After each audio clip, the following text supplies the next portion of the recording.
मध्यकालीन युग middle ages में समय यात्रा टाइम ट्रैवल के मेरे पहले दिन स्थानीय लॉर्ड के महल के बाहर पत्नियां बांटने के लिए एक लंबी कतार लगी थी। और भी चौंकाने वाली बात यह थी कि वे न केवल उन्हें मुफ्त में दे रहे थे, बल्कि अगर आप किसी लड़की को घर ले जाते तो लॉर्ड आपको प्रजनन सब्सिडी के रूप में 300 तांबे के सिक्के भी देता। हालांकि मैंने मना कर दिया क्योंकि मेरा पुनर्जन्म एक अंधे व्यक्ति के रूप में हुआ था। उस क्रूर मध्यकालीन युग में अपना पेट पालना ही मुश्किल था तो मैं पत्नी को कैसे खिलाता। लेकिन जब आखिरी बची हुई लड़की मेरे सामने घुटनों के बल बैठ गई और मुझसे उसे ले जाने की भीख मांगने लगी ताकि उसका शराबी पिता उसे पीट पीट कर मार न डाले, तो मेरा दिल पसीज गया। मैंने उससे साफ कह दिया कि मैं अंधा हूं, शायद उसका खर्च न उठा पाऊं और मुझे खुद उस पर निर्भर रहना पड़े। अगर उसे बुरा न लगे तो वो मेरे साथ आ सकती है। वो बेहद राहत महसूस कर रही थी और पागलों की तरह सिर हिलाते हुए बोली कि उसे कोई आपत्ति नहीं है। बस इसी तरह मैंने एक मुफ्त पत्नी पाली। दयालु पड़ोसी बूढ़े टॉम ने हमें मेरी जर्जर बदहाल झोपड़ी तक पहुंचाया, जहां बिस्तर के लिए एक लकड़ी का तख्ता तक नहीं था। वो अपने घर से भी कई गुना घटिया इस सुहागरात के कमरे को खाली आंखों से देखती रही। मैंने हिम्मत जुटाकर उसे दिलासा दिया कि दिन बेहतर होंगे। वो भोली लड़की भागने के बजाय खुद मेरा हाथ पकड़कर मुझे लॉर्ड के हॉल ले गई ताकि हम शादी के सर्टिफिकेट पर साइन कर सकें और 300 सिक्कों का इनाम पा सकें। दोपहर में जब हम रुके तो मुझे महसूस हुआ कि मेरे नीचे की जगह बहुत मुलायम है। पूछने पर पता चला कि उसने अपने थैले में सूखी घास भर दी थी ताकि मैं आराम से बैठ सकूं, जबकि वो खुद कीचड़ भरी जमीन पर बैठने वाली थी। मैंने उसे खींचकर जबरदस्ती उस पर बिठाया। लड़की इतनी भावुक हो गई कि उसकी आवाज कांपने लगी। उसने मेरा हाथ कसकर पकड़ लिया और कहा कि भले ही मैं अंधा हूं, उसने अपना दिल मुझे दे दिया है और अब से वो मेरी आंखें बनेगी। इस बात ने मेरे दिल को छू लिया। सर्टिफिकेट मिलने के बाद लॉर्ड ने 300 सिक्के दे दिए। वो इतनी उत्साहित थी कि मुझे बार बार पतिदेव हबी कहकर बुला रही थी और उसका चेहरा शर्म से लाल था। मुझे भूख लग रही थी और मैंने सराय टावन जाकर खाना खाने का सुझाव दिया, लेकिन उसने मना कर दिया। उसने सर्वाइवल के लिए पैसे बचाने की जिद की। मैंने उसका चेहरा अपने हाथों में लिया और पूछा कि क्या वो मुझ पर भरोसा करती है। जैसे ही मेरे हाथ उसके गालों को छुए, एक चमत्कार हुआ। मेरी उंगलियों के स्पर्श से मेरे दिमाग में एक स्पष्ट चेहरा उभर आया। लंबी पलकें, मासूम और जीवन चेहरा। ये कोई साधारण लड़की नहीं, बल्कि 90/100 स्कोर वाली एक परी जैसी खूबसूरत पत्नी थी। मैंने सच में जैकपॉट जीत लिया था। आत्मविश्वास से भरकर मैं उसे सराय ले गया, जहां हमने 2 बड़े कटोरे बीफ स्टू खाया। 8 सिक्के खर्च होने पर वो रोने लगी, लेकिन मैंने उसे चुप कराया और कहा कि कल मैं इसका 10 गुना कमाऊंगा। फिर मैंने बाजार में खरीदारी की। गेहूं, सुअर का मांस, महंगी चीनी, एक लोहे की कड़ाही और एक शेव चाकू। 268 सिक्के पलक झपकते ही खत्म हो गए। रात को झोपड़ी में मैंने चूल्हा जलाया और मांस पकाया। खाने के बाद उसने घबराते हुए घास का बिस्तर लगाया। वह मध्यकालीन शादी की रात को लेकर डरी हुई थी। मैंने उसे शांत किया और कहा कि जब तक हम नया घर नहीं बना लेते, हम परिवार बढ़ाने के बारे में नहीं सोचेंगे। उसने राहत की सांस ली और सो गई। अगली सुबह जब मेरी आंखें खुलीं तो मैं देख तो नहीं सकता था, लेकिन मेरी इंद्रियां सेंसेस भयानक रूप से तेज हो गई थीं। सुनने और सूंघने की शक्ति दोगुनी हो गई थी। और तो और मेरे दिमाग में 5 मीटर के दायरे का एक होलोग्राफिक नक्शा बन रहा था, जिसमें सो रही लारा भी साफ दिख रही थी। मैंने इस शक्ति को मन की आंख, माइंड्स आई नाम दिया। मैं उठा, चाकू उठाया और नाश्ता बनाने की तैयारी करने लगा। शोर सुनकर लारा जाग गई और डर गई, लेकिन हाथ मुंह धोने के बाद मैंने अपना असली हुनर दिखाना शुरू किया। मैंने कड़ाही गरम की, उसमें चर्बी पिघलाई और अपनी बेल्ट में छिपाकर लाए हुए हाईटेक मक्के के बीज डाल दिए। जैसे ही कड़ाही से चटचट की आवाजें आने लगीं, लारा की आंखें फटी की फटी रह गईं। मुट्ठी भर बीजों से पूरी कड़ाही भर गई थी। इसके बाद मैंने चीनी और पानी की चाशनी बनाई, उसमें पॉपकॉर्न मिलाया और ठंडा होने पर उन्हें हाथ से गोल लड्डू बना दिए। मध्यकालीन युग का सबसे अनोखा नाश्ता हनी कैरामेल पॉपकॉर्न बॉल तैयार था। इसकी लागत 10 तांबे के सिक्कों से भी कम थी और मैंने एक की कीमत 1 तांबे का सिक्का रखी। दोपहर में 200 पॉपकॉर्न बॉल्स लेकर हम लंदन शहर के बाजार पहुंचे। लारा बोलने में शर्मा रही थी, इसलिए मैंने आवाज लगाई और सामान बेचना शुरू किया। जल्द ही एक माँ और बेटा आकर्षित हुए। मेरी सेल्स पिच काम कर गई और वो बच्चा दूसरे रईस बच्चों को दिखाने के लिए पॉपकॉर्न बॉल लेकर भागा। ये हंगर मार्केटिंग कमाल कर गई। आधे घंटे के भीतर दर्जनों लोगों ने हमें घेर लिया और 1 घंटे में सारा माल बिक गया। हाथ में 200 सिक्के देखकर लारा खुशी से कांप उठी। हमने और मक्का खरीदा और रात भर मेहनत करके 600 और बॉल्स बनाए। अगले दिन भी सब बिक गया। सारा खर्च काटकर हमें दिन के 500 सिक्कों का मुनाफा हुआ। लारा ने अपनी जिंदगी में कभी इतने पैसे नहीं देखे थे। वो मुझे पूरी श्रद्धा से देख रही थी। अगले 15 दिनों तक हम रोज 600 बॉल्स बनाते रहे। लंदन जैसे बड़े शहर के लिए ये सप्लाई बहुत कम थी, इसलिए पॉपकॉर्न बॉल्स की मांग हर गली में फैल गई। इस व्यापार के दम पर हमने 5 चांदी के सिक्के, सिल्वर कॉइन्स जमा कर लिए। मैंने एक बढ़ई को बुलाकर ओक की लकड़ी का बड़ा बिस्तर बनवाया और ऊनी बिस्तर खरीदे। लारा की सेहत भी अब सुधर रही थी और उसकी सुंदरता निखरती जा रही थी। जिंदगी खूबसूरत थी, लेकिन आज मैंने उत्पादन रोकने का फैसला किया। लारा ने सुझाव दिया कि इन पैसों से एक लकड़ी का घर बनवाते हैं। मैंने मना कर दिया। मैंने कहा, अगर बनाना ही है तो मैं एक आलीशान हवेली मैनर बनाऊंगा जिसमें लाल ईंटें और स्लेट की छत होगी। लारा दंग रह गई, क्योंकि ऐसी हवेलियां सिर्फ शूरवीर, नाइट्स या बैरन ही बनवा सकते थे। मैंने उसे साथ लिया और हम ओल्ड टॉम के पास गए। मैंने उनसे पूरे गांव को चौपाल पर इकट्ठा करने को कहा। लारा डर गई कि कहीं मैं अपना गुप्त नुस्खा, सीक्रेट रेसिपी सबको मुफ्त में ना दे दूं। वो रोने लगी, लेकिन मैंने उसे समझाया कि हम 2 लोग मिलकर सिर्फ 600 बॉल्स बना सकते हैं। मुझे डिस्ट्रीब्यूशन मॉडल पर काम करना था। मैदान में गांव के मुखिया सर गैरेथ और 200 से ज्यादा लोग मौजूद थे। मैंने पत्थर पर खड़े होकर अपने हाथ में 5 चमकते चांदी के सिक्के दिखाए। पूरा गांव दंग रह गया। एक सैनिक की पूरे साल की तनख्वाह 5 चांदी के सिक्के होती थी, जो मैंने आधे महीने में कमाए थे। मैंने घोषणा की, मैं गांव की महिलाओं को थोक होलसेल भाव पर माल दूंगा, 2 बॉल्स एक तांबे के सिक्के में। आप उन्हें शहर में जाकर एक सिक्के का एक बेचें और आधा मुनाफा आपका। ये सुनते ही गांव में शोर मच गया। गरीब किसानों के लिए यह आसमान से टपकी हुई नेमत जैसा था। सर गैरेथ इतने प्रभावित हुए कि उनकी आंखों में आंसू आ गए। उन्होंने तुरंत अपनी तलवार निकाली और मेरी रक्षा करने का वादा किया। 50 से ज्यादा महिलाओं ने काम शुरू कर दिया। मैंने ओल्ड टॉम और उनकी पत्नी को भी अच्छे वेतन पर अपने घर में काम पर रख लिया। अब बिना घर से बाहर कदम रखे मैं दिन के 2300 तांबे के सिक्के कमाने लगा। जैसे जैसे मेरी दौलत बढ़ी, मेरी मन की आंख, माइंड्स आई की शक्ति 30 मीटर तक फैल गई।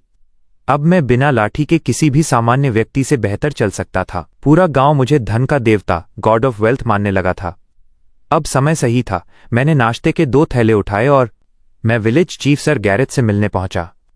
उनके पास घोड़े और गाय थे और उनका बड़ा बेटा शाही बगीचे में एक बड़ा अधिकारी था, यानी वो एक रसूखदार व्यक्ति थे। मैंने सीधे मुद्दे की बात की और गांव में लाल ईंटें बनाने के लिए ईंटों का भट्टा, ब्रिक किलन लगाने का प्रस्ताव रखा। मैंने उनसे कहा कि अगर ये सफल रहा तो पूरा गांव पक्के घरों में रहेगा, जिन्हें ना आंधी का डर होगा ना बारिश का। गैरेथ की आंखें चमक उठीं। उन्होंने तुरंत गांव के हट्टे कट्टे नौजवानों को बुलाया।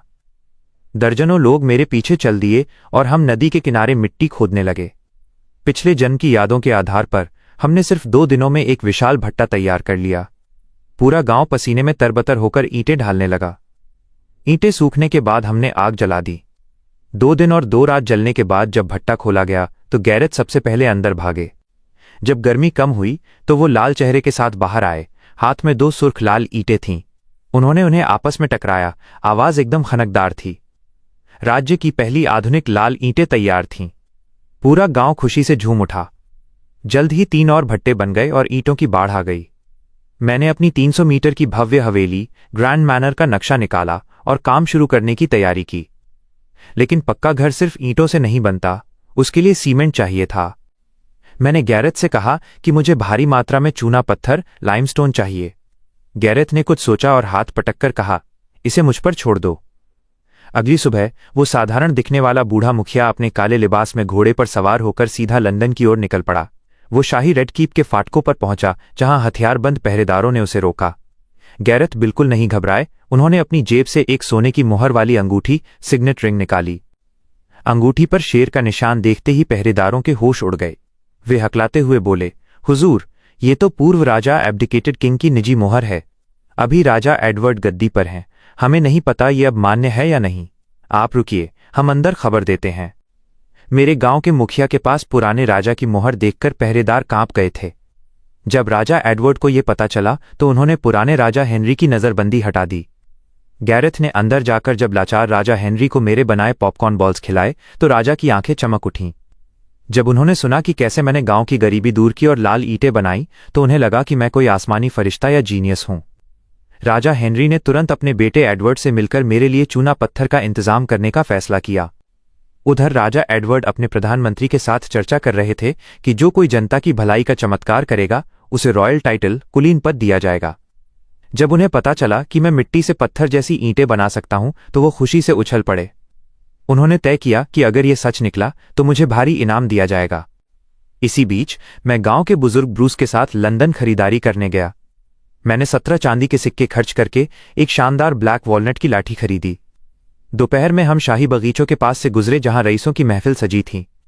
ब्रूस वहां की सुंदरियों को घूरने लगा, जिससे ड्यूक ऑफ लैंकेस्टर की बेटी लेडी एलेनोर और राजकुमारी इसाबेला भड़क गईं।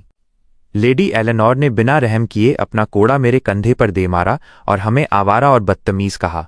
मेरा कंधा दर्द से जल रहा था, लेकिन मैंने आपा नहीं खोया।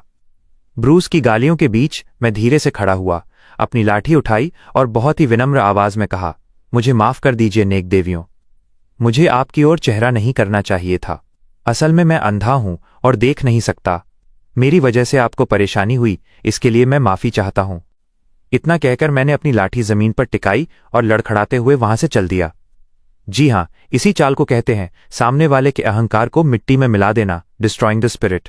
वहां मौजूद रईसों और आम लोगों ने तुरंत उन दोनों महिलाओं एलेनोर और इसाबेला की आलोचना शुरू कर दी कि उन्होंने एक बेचारे अंधे व्यक्ति को परेशान किया। मेरी धुंधली आंखों को देखकर उनके चेहरे सफेद पड़ गए।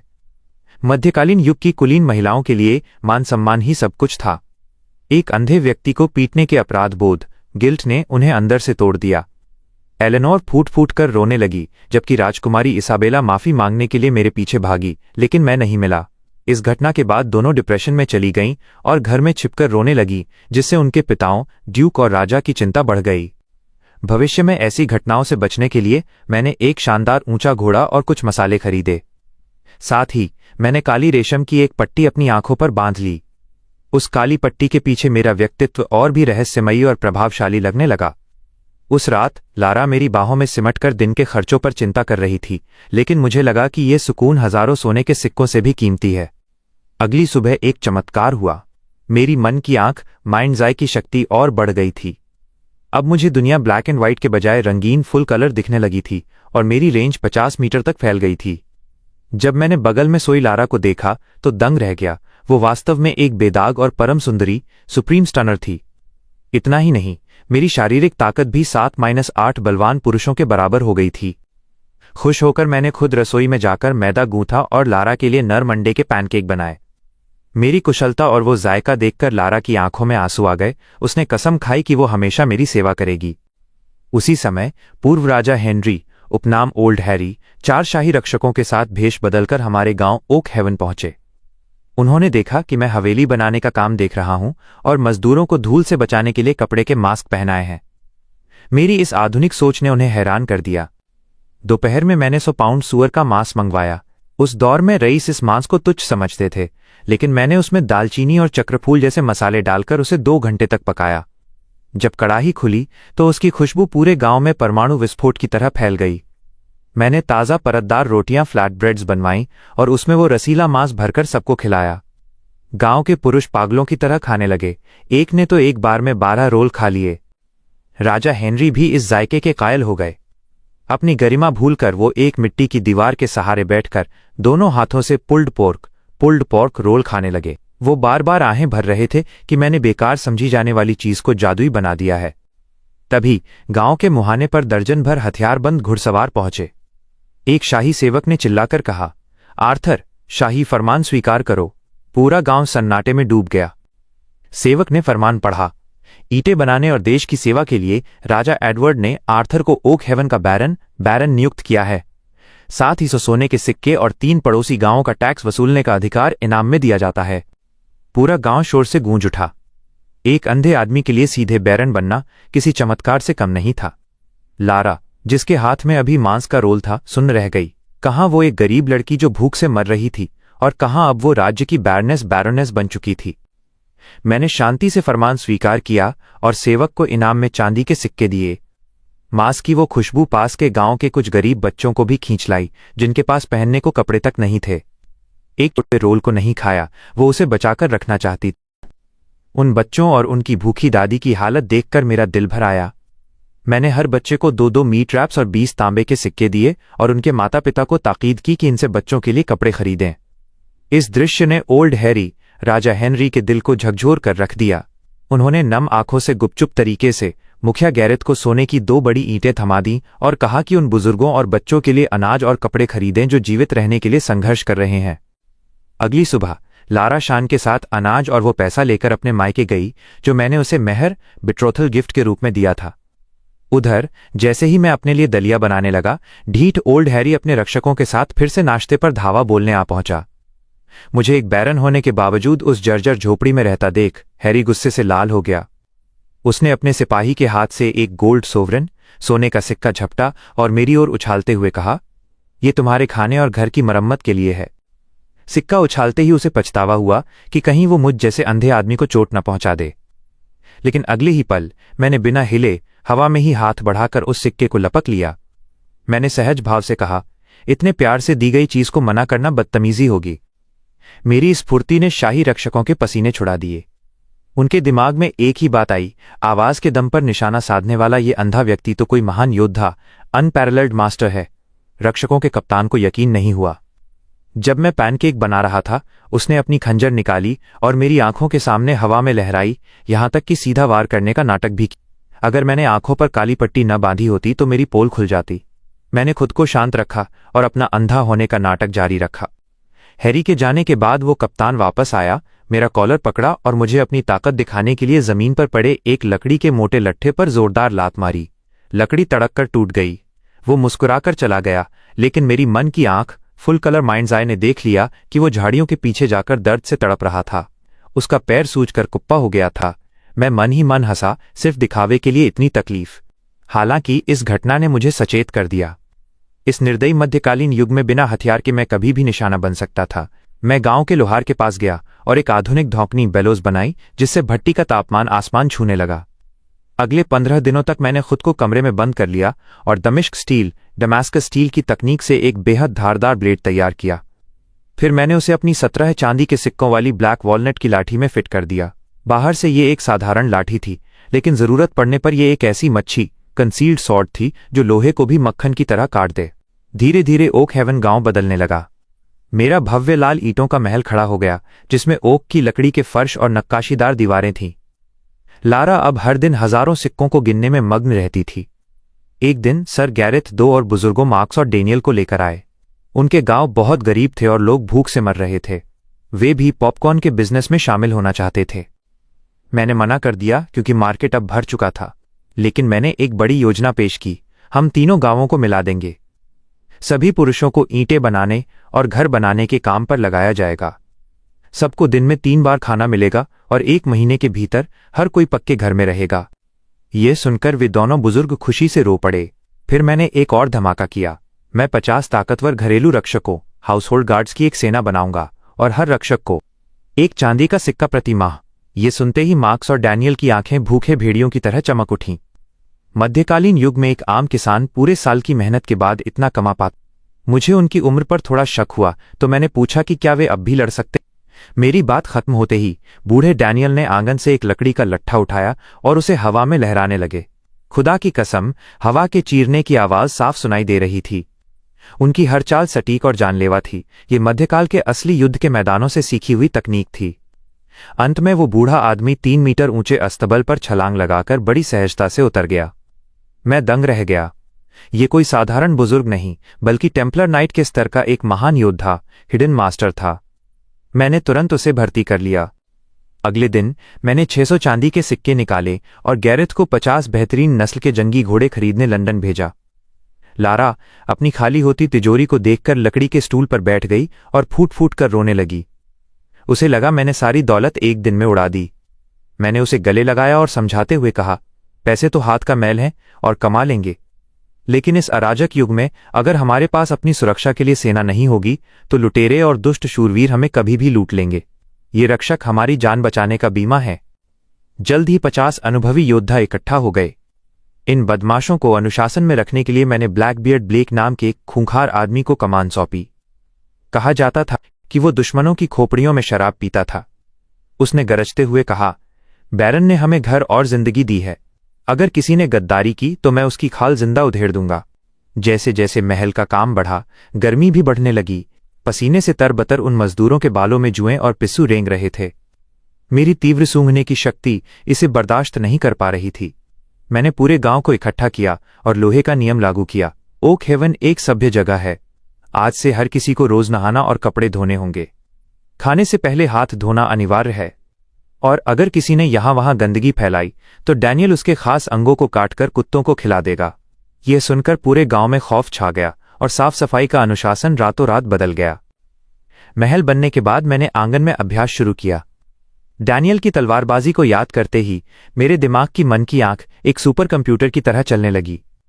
उसने डैनियल की चालों का विश्लेषण किया, कमियों को सुधारा और उसे एक पूर्ण फ्लॉलेस तकनीक में बदल दिया।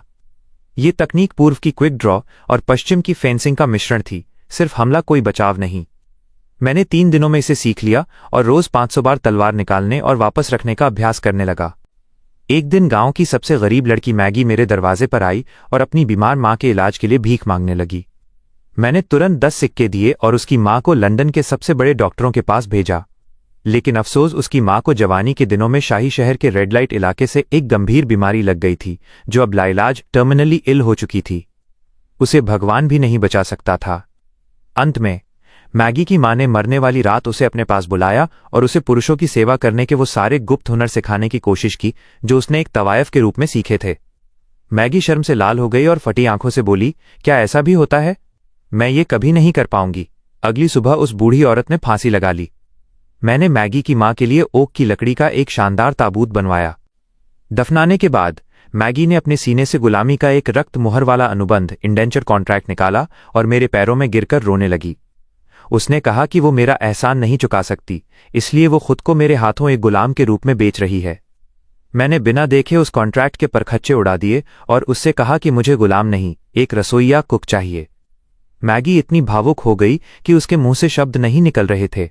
मैंने उसे खाना पकाने की आधुनिक तकनीकें सिखाईं और जल्द ही वो मेरी मास्टर शेफ बन गई। अब जर्जर झोपड़ी गिर चुकी थी और मेरा भव्य महल तैयार था। एकांत प्राइवेसी का पूरा इंतजाम था। 2 महीने के ब्रह्मचर्य के बाद आखिरकार मेरे जीवन में वसंत आया। आधी रात को मैंने लारा को अपने पास बुलाया, जो अभी गुलाब के तेल से नहाकर आई थी और मखमली बिस्तर पर लेटी थी। वो शर्म से कांप रही थी और मुझसे मोमबत्ती बुझाने की भीख मांगने लगी। मैंने उसे प्यार से चिढ़ाते हुए कहा, पगली, तेरा पति अंधा है। बत्ती जले या बुझे, मेरे लिए क्या फर्क पड़ता है? वो ठिठक गई और फिर चुपचाप मान गई। उस रात मैंने अपनी पुरानी जिंदगी को हमेशा के लिए पीछे छोड़ दिया। अगली सुबह सर गैरेथ, ओल्ड हैरी और एक गोल मटोल 7-8 साल का लड़का मेरे घर गृह प्रवेश हाउस वार्मिंग के लिए आए। ओल्ड हैरी ने आते ही अपना लाया हुआ शाही चाय का थैला निकाला। उस समय के रईस चाय को प्याज, अदरक, लहसुन और नमक के साथ उबालकर पीते थे। मैंने एक घूंट पिया और उसे लगभग थूक ही दिया। मैंने उसका मजाक उड़ाते हुए कहा, हैरी, ये कचरा अगर मैं अपने घोड़ों को पिलाऊं तो वो भी न पिएं। कल मैं तुम्हें असली चाय का स्वाद चखाऊंगा। तभी वो छोटा बच्चा मेरे बनाए हुए पॉर्क कटलेट को लालच भरी नजरों से देख रहा था। मेरी मन की आंख ने देखा कि वो बच्चा बहुत प्यारा था। हैरी ने उसे लिटिल फैट बेयर रिचर्ड कहकर पुकारा। रिचर्ड, वर्तमान राजा का सबसे चहेता बेटा, प्रिंस रिचर्ड। मेरा दिमाग सन्न रह गया। इसका मतलब ओल्ड हैरी कोई और नहीं बल्कि खुद पुराने राजा हेनरी थे और उनके साथ आए 2 बुजुर्ग प्रधानमंत्री ड्यूक विलियम और मुख्य न्यायाधीश थॉमस थे। मेरा दिल जोरों से धड़कने लगा, लेकिन मैं बाहर से पुराने शिकारी कुत्ते की तरह शांत बना रहा। मैंने रिचर्ड को एक कटलेट दिया जिसे उसने मजे से खाया और मासूमियत से बोला कि वो अपने पिता से कहकर चर्च के बड़े पादरी से मेरी आंखें ठीक करवाएगा। मैंने गहरी सांस ली और दार्शनिक अंदाज में कहा, न देख पाना भी एक तरह की शांति है। जैसा कि कहा गया है, इंसान एक पवित्र नूर प्योर लाइट के साथ पैदा होता है। ये दुनिया की राहें हैं जो उस पर साया डालती हैं। ये सुनते ही हेनरी, विलियम और थॉमस तीनों ऐसे खड़े हो गए जैसे उन पर बिजली गिर गई हो। थॉमस ने हाथ जोड़कर मुझसे इसे पूरा सुनाने की भीख मांगी। मैंने पश्चिमी दर्शनशास्त्र फिलॉसफी के कुछ बदले हुए अंश सुना दिए। हेनरी ने पूछा कि ये किसने लिखा है। मैंने झूठ गढ़ते हुए कहा कि मैं पहाड़ों में एक अमर बुजुर्ग से मिला था जिन्होंने मुझे बादलों के ऊपर के चांदी के शहर सिल्वर सिटी के बारे में बताया और एक दिव्य रोशनी ने मेरी आंखों को ढक लिया। चांदी का शहर, ये सुनकर पुराने राजा और प्रधानमंत्री कांप उठे। उन्हें लगा कि मैंने स्वर्ग इलीजियम के दर्शन किए हैं। हेनरी जलन और खुशी के मारे पागल हो गया और उसने प्रिंस रिचर्ड को मेरा शिष्य बना दिया। उसने धमकी भी दी कि अगर मैंने उसे नहीं सिखाया तो वो मेरी चूना पत्थर लाइमस्टोन की सप्लाई बंद कर देगा। मैं मन ही मन मुस्कुराया और प्रिंस को अपना शिष्य स्वीकार कर लिया। उनके जाने के बाद मैंने तुरंत लोहे की बड़ी कड़ाही चढ़ाई और उसमें मैंने ताज़ी खरीदी हुई चाय की पत्तियों को हल्की आंच पर भूनना स्टर फ्राई शुरू किया। जल्द ही पूरे आंगन में चाय की सौंधी खुशबू फैल गई। कड़ाही से लगभग 2.5 पाउंड भुनी हुई चाय तैयार होकर निकली। लारा की आंखें मेरे लिए श्रद्धा से भर गई थीं। तभी अचानक शू की आवाज़ के साथ कोई दीवार फांदकर आंगन में कूदा। वो लॉन्सलॉट था, पुराने राजा के निजी शाही रक्षकों का कमांडर। चूंकि मैंने दिन में पुराने राजा को उनकी ढिठाई के लिए डांटा था, इसलिए ये बूढ़ा लड़का बहुत नाराज था और अपने मालिक की पीठ पीछे मुझे सबक सिखाने आया था। वो अपना चेहरा काला किए अपनी उंगलियों के पोरों को चटकाते हुए मेरी ओर बढ़ा। ये देखकर लारा और मैगी एक हाथ में चाकू और दूसरी हाथ में फुकनी लिए मेरे बचाव में खड़ी हो गई। लारा के पैर डर से कांप रहे थे, लेकिन फिर भी उसने हिम्मत जुटाकर उसे चेतावनी दी। मेरा दिल पसीज गया।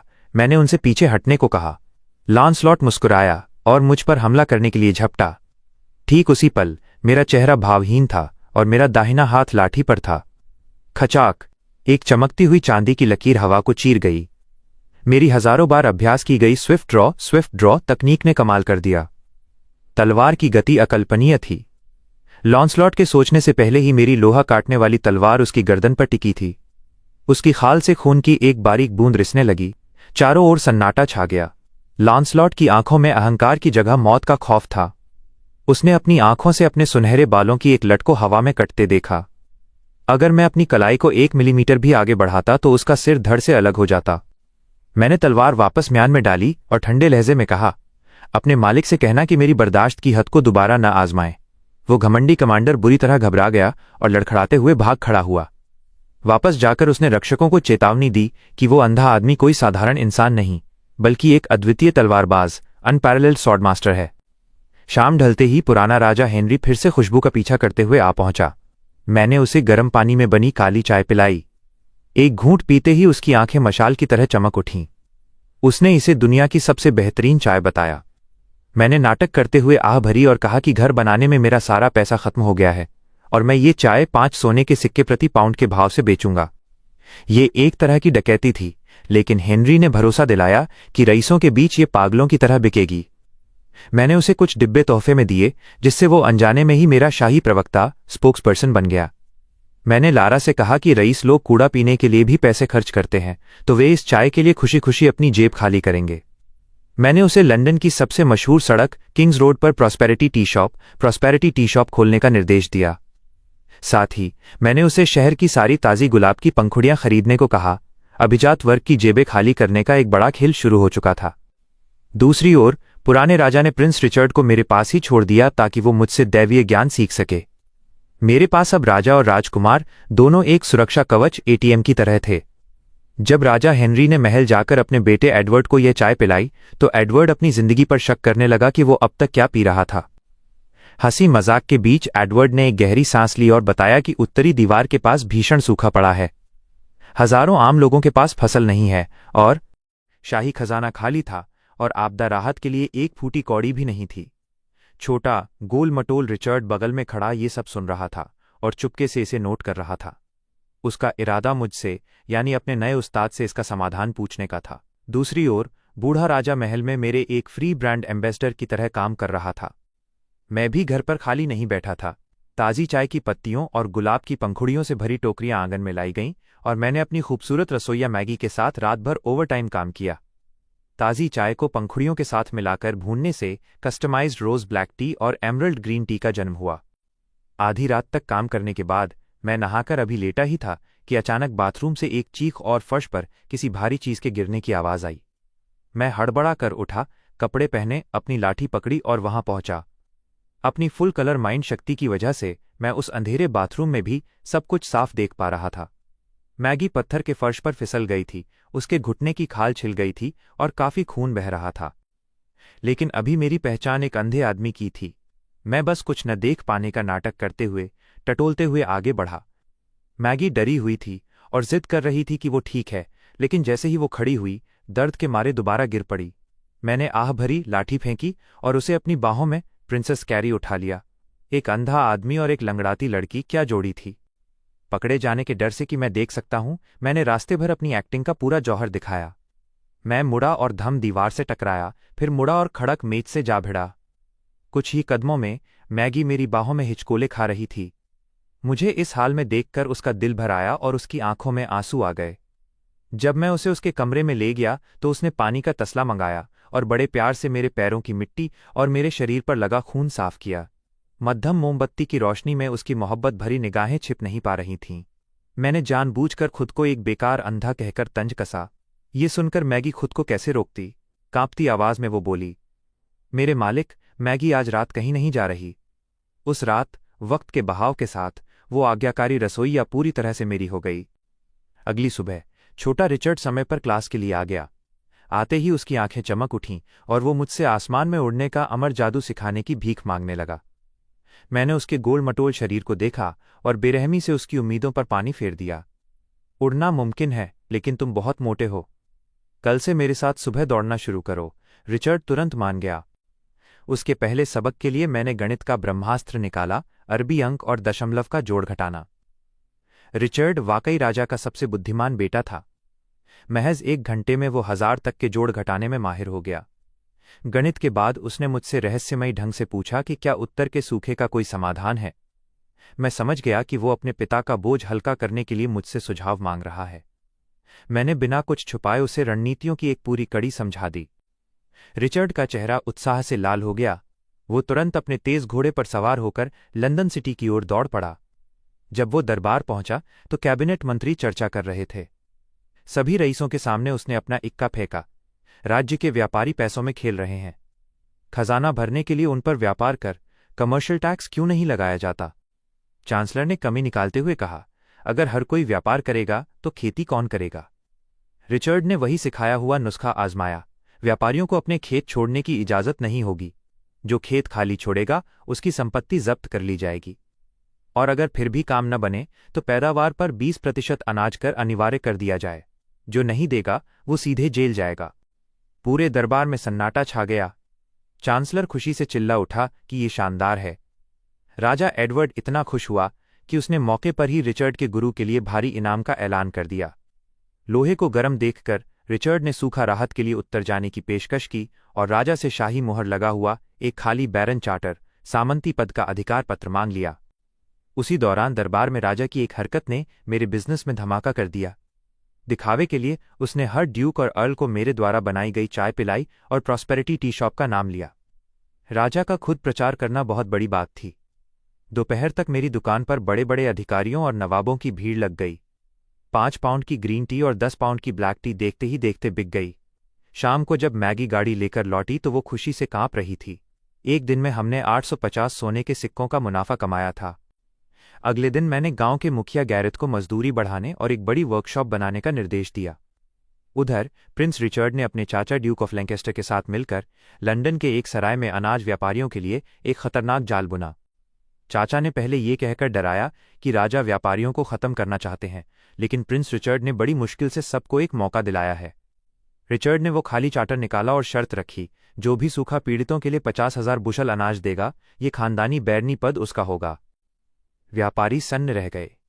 तभी हॉकिंस नाम का एक व्यापारी चिल्लाया कि वो 80,000 देगा। यह सुनकर सबसे अमीर और लालची फैटी बेरी घबरा गया और हॉकिंस से भिड़ गया। मैं 100,000 दूंगा। मुझसे मुकाबला करने की हिम्मत किसकी है। फैटी बेरी को चार्टर मिल गया और वो खुशी खुशी अनाज इकट्ठा करने चला गया। बाहर आकर चाचा हैरान थे कि रिचर्ड ने 100,000 बुशल अनाज कैसे जुटा लिया। रिचर्ड ने हंसते हुए राज खोला कि उसने हॉकिंस को पहले ही रिश्वत देकर नकली बोली लगाने के लिए तैयार किया था, ताकि बेरी को उकसाया जा सके। एक बार बेरी ने अनाज दे दिया तो रिचर्ड उसके भ्रष्टाचार के सबूत पेश करके उसे सीधे फांसी के तख्ते पर लटका देगा। ये सुनकर ड्यूक अपने 8 साल के भतीजे को खौफ से देखने लगे। रिचर्ड ने मासूमियत से कहा, चाचा, मेरे उस्ताद ने सिखाया है, सूअर को काटने से पहले उसे खूब खिला पिलाकर मोटा करना चाहिए। आधा महीना बीतने के बाद जब रिचर्ड उत्तर से लौटा तो वो दुबला और फौलादी हो चुका था। दरबार में जब ये पता चला कि बिना एक पैसा खर्च किए सूखा खत्म हो गया और उल्टा खजाने में 30,000 बुशल अनाज ज्यादा आ गया तो सब दंग रह गए। जब राजा ने पूछा कि ये किसका दिमाग है तो ड्यूक ने गुरु स्कॉलर वॉल्डर की ओर इशारा किया।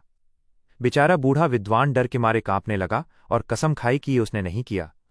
तब ड्यूक ने बिना पैसे के शिकार और मोटे सूअर को हलाल करने की पूरी साजिश सुनाई। दरबार में मंत्रियों की सांसें अटक गईं।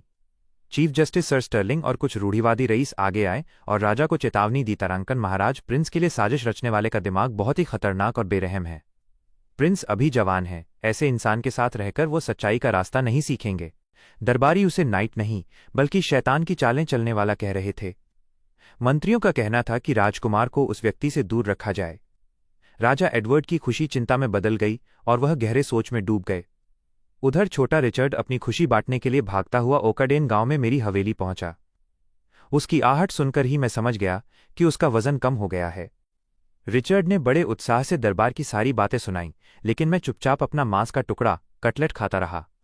मैंने मन ही मन सोचा, तारांकन रिचर्ड, तुमने मुसीबत मोल ले ली है। ये दरबारी अब तुम्हें मुझसे दूर करने की साजिश रचेंगे। मैंने उसे चेतावनी दी कि उसके पिता उसे महल में नजरबंद ग्राउंड करने वाले हैं। रिचर्ड पीला पड़ गया और गिड़गिड़ाने लगा, उस्ताद मुझे बचाइए, अभी तो मैंने आपसे उड़ना भी नहीं सीखा।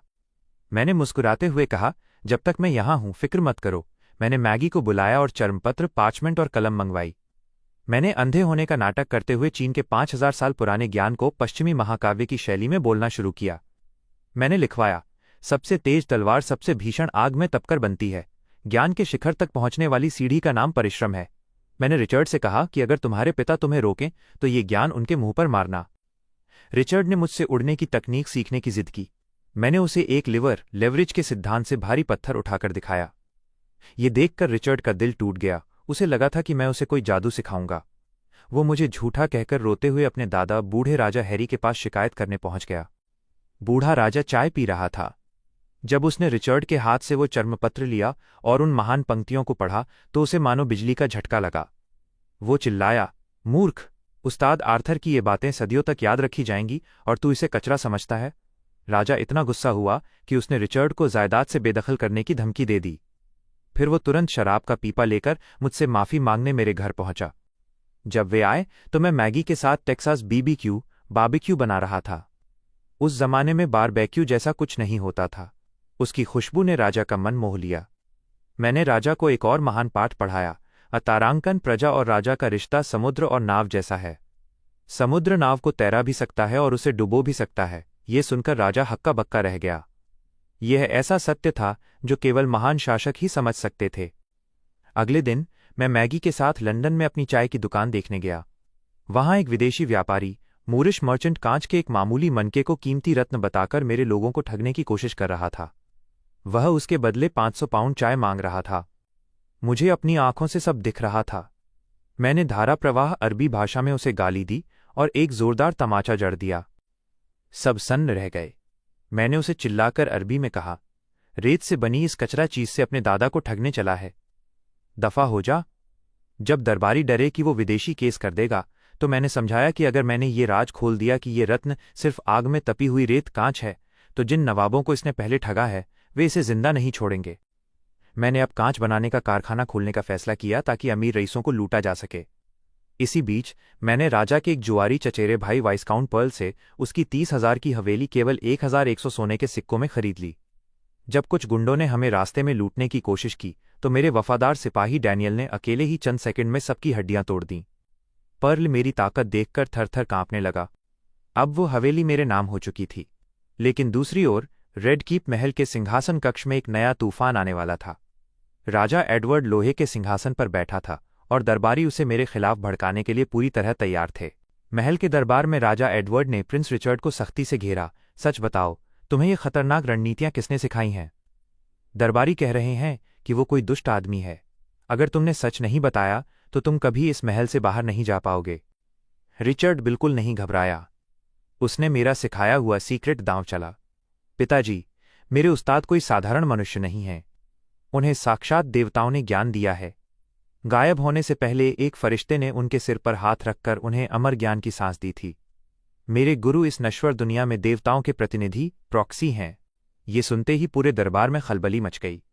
तभी पर्दे के पीछे से बूढ़ा राजा हेनरी निकला। उसने वो चर्मपत्र मेज पर पटका और चिल्लाया, एडवर्ड! मिस्टर आर्थर ने पहले ही भांप लिया था कि ये दरबारी मुश्किलें पैदा करेंगे। वो सिर्फ ज्ञानी ही नहीं, महापुरुष हैं। राजा ने जैसे ही वो पंक्ति पढ़ी, राजा एक नाव है और प्रजा समुद्र, तो एडवर्ड का दिल दहल गया। उस लोहे जैसे सख्त राजा का खून खौल उठा और वो पूरी तरह मेरा मुरीद फैन हो गया। जो दरबारी मुझे विलेन कह रहे थे, वे अब मेरे चरणों में गिरकर पूजा करने लगे। एडवर्ड ने आदेश दिया, इन महान वाक्यों को पूरी दुनिया में बांट दो। मैं मिस्टर आर्थर को शाही हवेली इनाम में दूंगा। चांसलर ने सुझाव दिया कि पर्ल परिवार की हवेली सबसे अच्छी रहेगी। राजा खुश हो गया, लेकिन उसे ये नहीं पता था कि वो हवेली मैं पहले ही पैसों से खरीद चुका था। उधर मेरे प्यारे शिष्य रिचर्ड ने सोचा कि गुरुजी को कुछ अच्छा खिलाया जाए। उसने शाही रसोइयों को धता बताकर राजा के लिए आए सबसे ऊंचे दर्जे के लॉबस्टर, सी कुकुम्बर और मछलियों के 5 बड़े ड्रम चोरी कर लिए और सीधे मेरे घर पहुंचा दिया। ये होता है एक अच्छे शिष्य का सुख। तभी रिचर्ड की बहन राजकुमारी इसाबेला, जो राज्य की सबसे बड़ी सुंदरी थी, वहां से गुजरी। उसने जब मेरा चित्र देखा जिसकी आंखें नहीं थीं, तो उसकी आंखें भर आईं।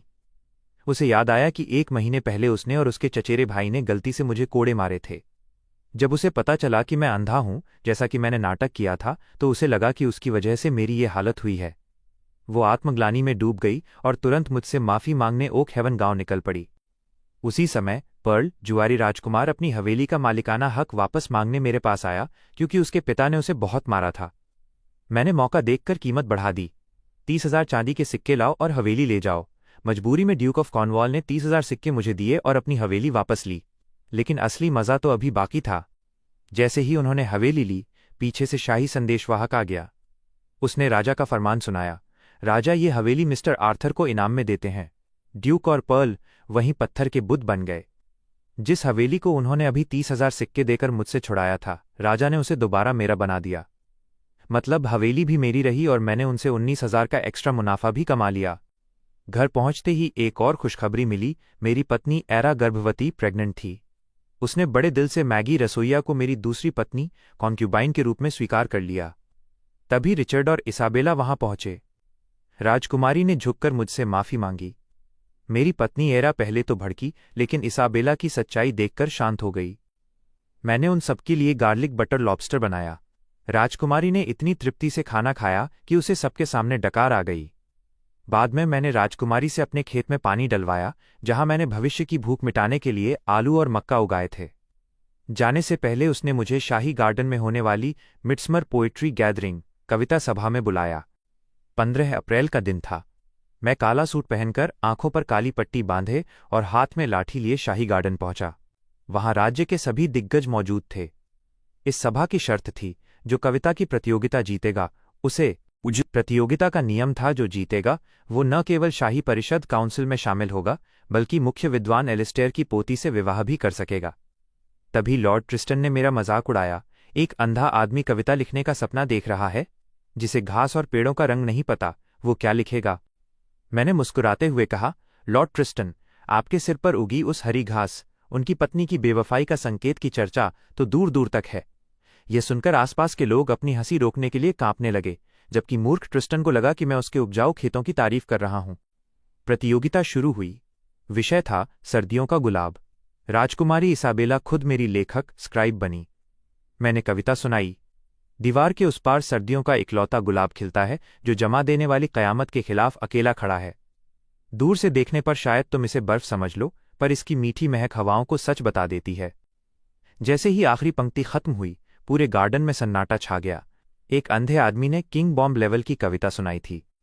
दूसरे दौर में चुनौती और कठिन थी। गुलाब शब्द का इस्तेमाल किए बिना गुलाब की तारीफ करनी थी। मैंने डयूक की बेटी एलेनोर से लिखवाया। बर्फ और पाले के जंगलों में जन्मा, वसंत के आम फूलों से जिसका नाता नहीं। एक ही रात में इसकी खुशबू यूं फूटती है कि शाही धरती के हजारों मील के फासले को अनंत वसंत में बदल देती है। एलेनोर का हाथ कांपने लगा।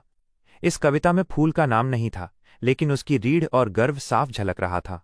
कुछ रईस जलकर चिल्लाए कि मैं साजिशी और चोर हूं, लेकिन एलेनोर ने उन्हें बुरी तरह झाड़ दिया। तुम लोग अंधे से भी बदतर हो। सर आर्थर वो महान कवि हैं जिन्होंने सॉन्ग ऑफ द सर्फ्स लिखा है। जैसे ही ये पता चला कि मैं ही वो महान आर्थर हूं, लोग मेरे पैरों पर गिरने को तैयार हो गए। तीसरे दौर का विषय था एक योद्धा की महत्वाकांक्षा।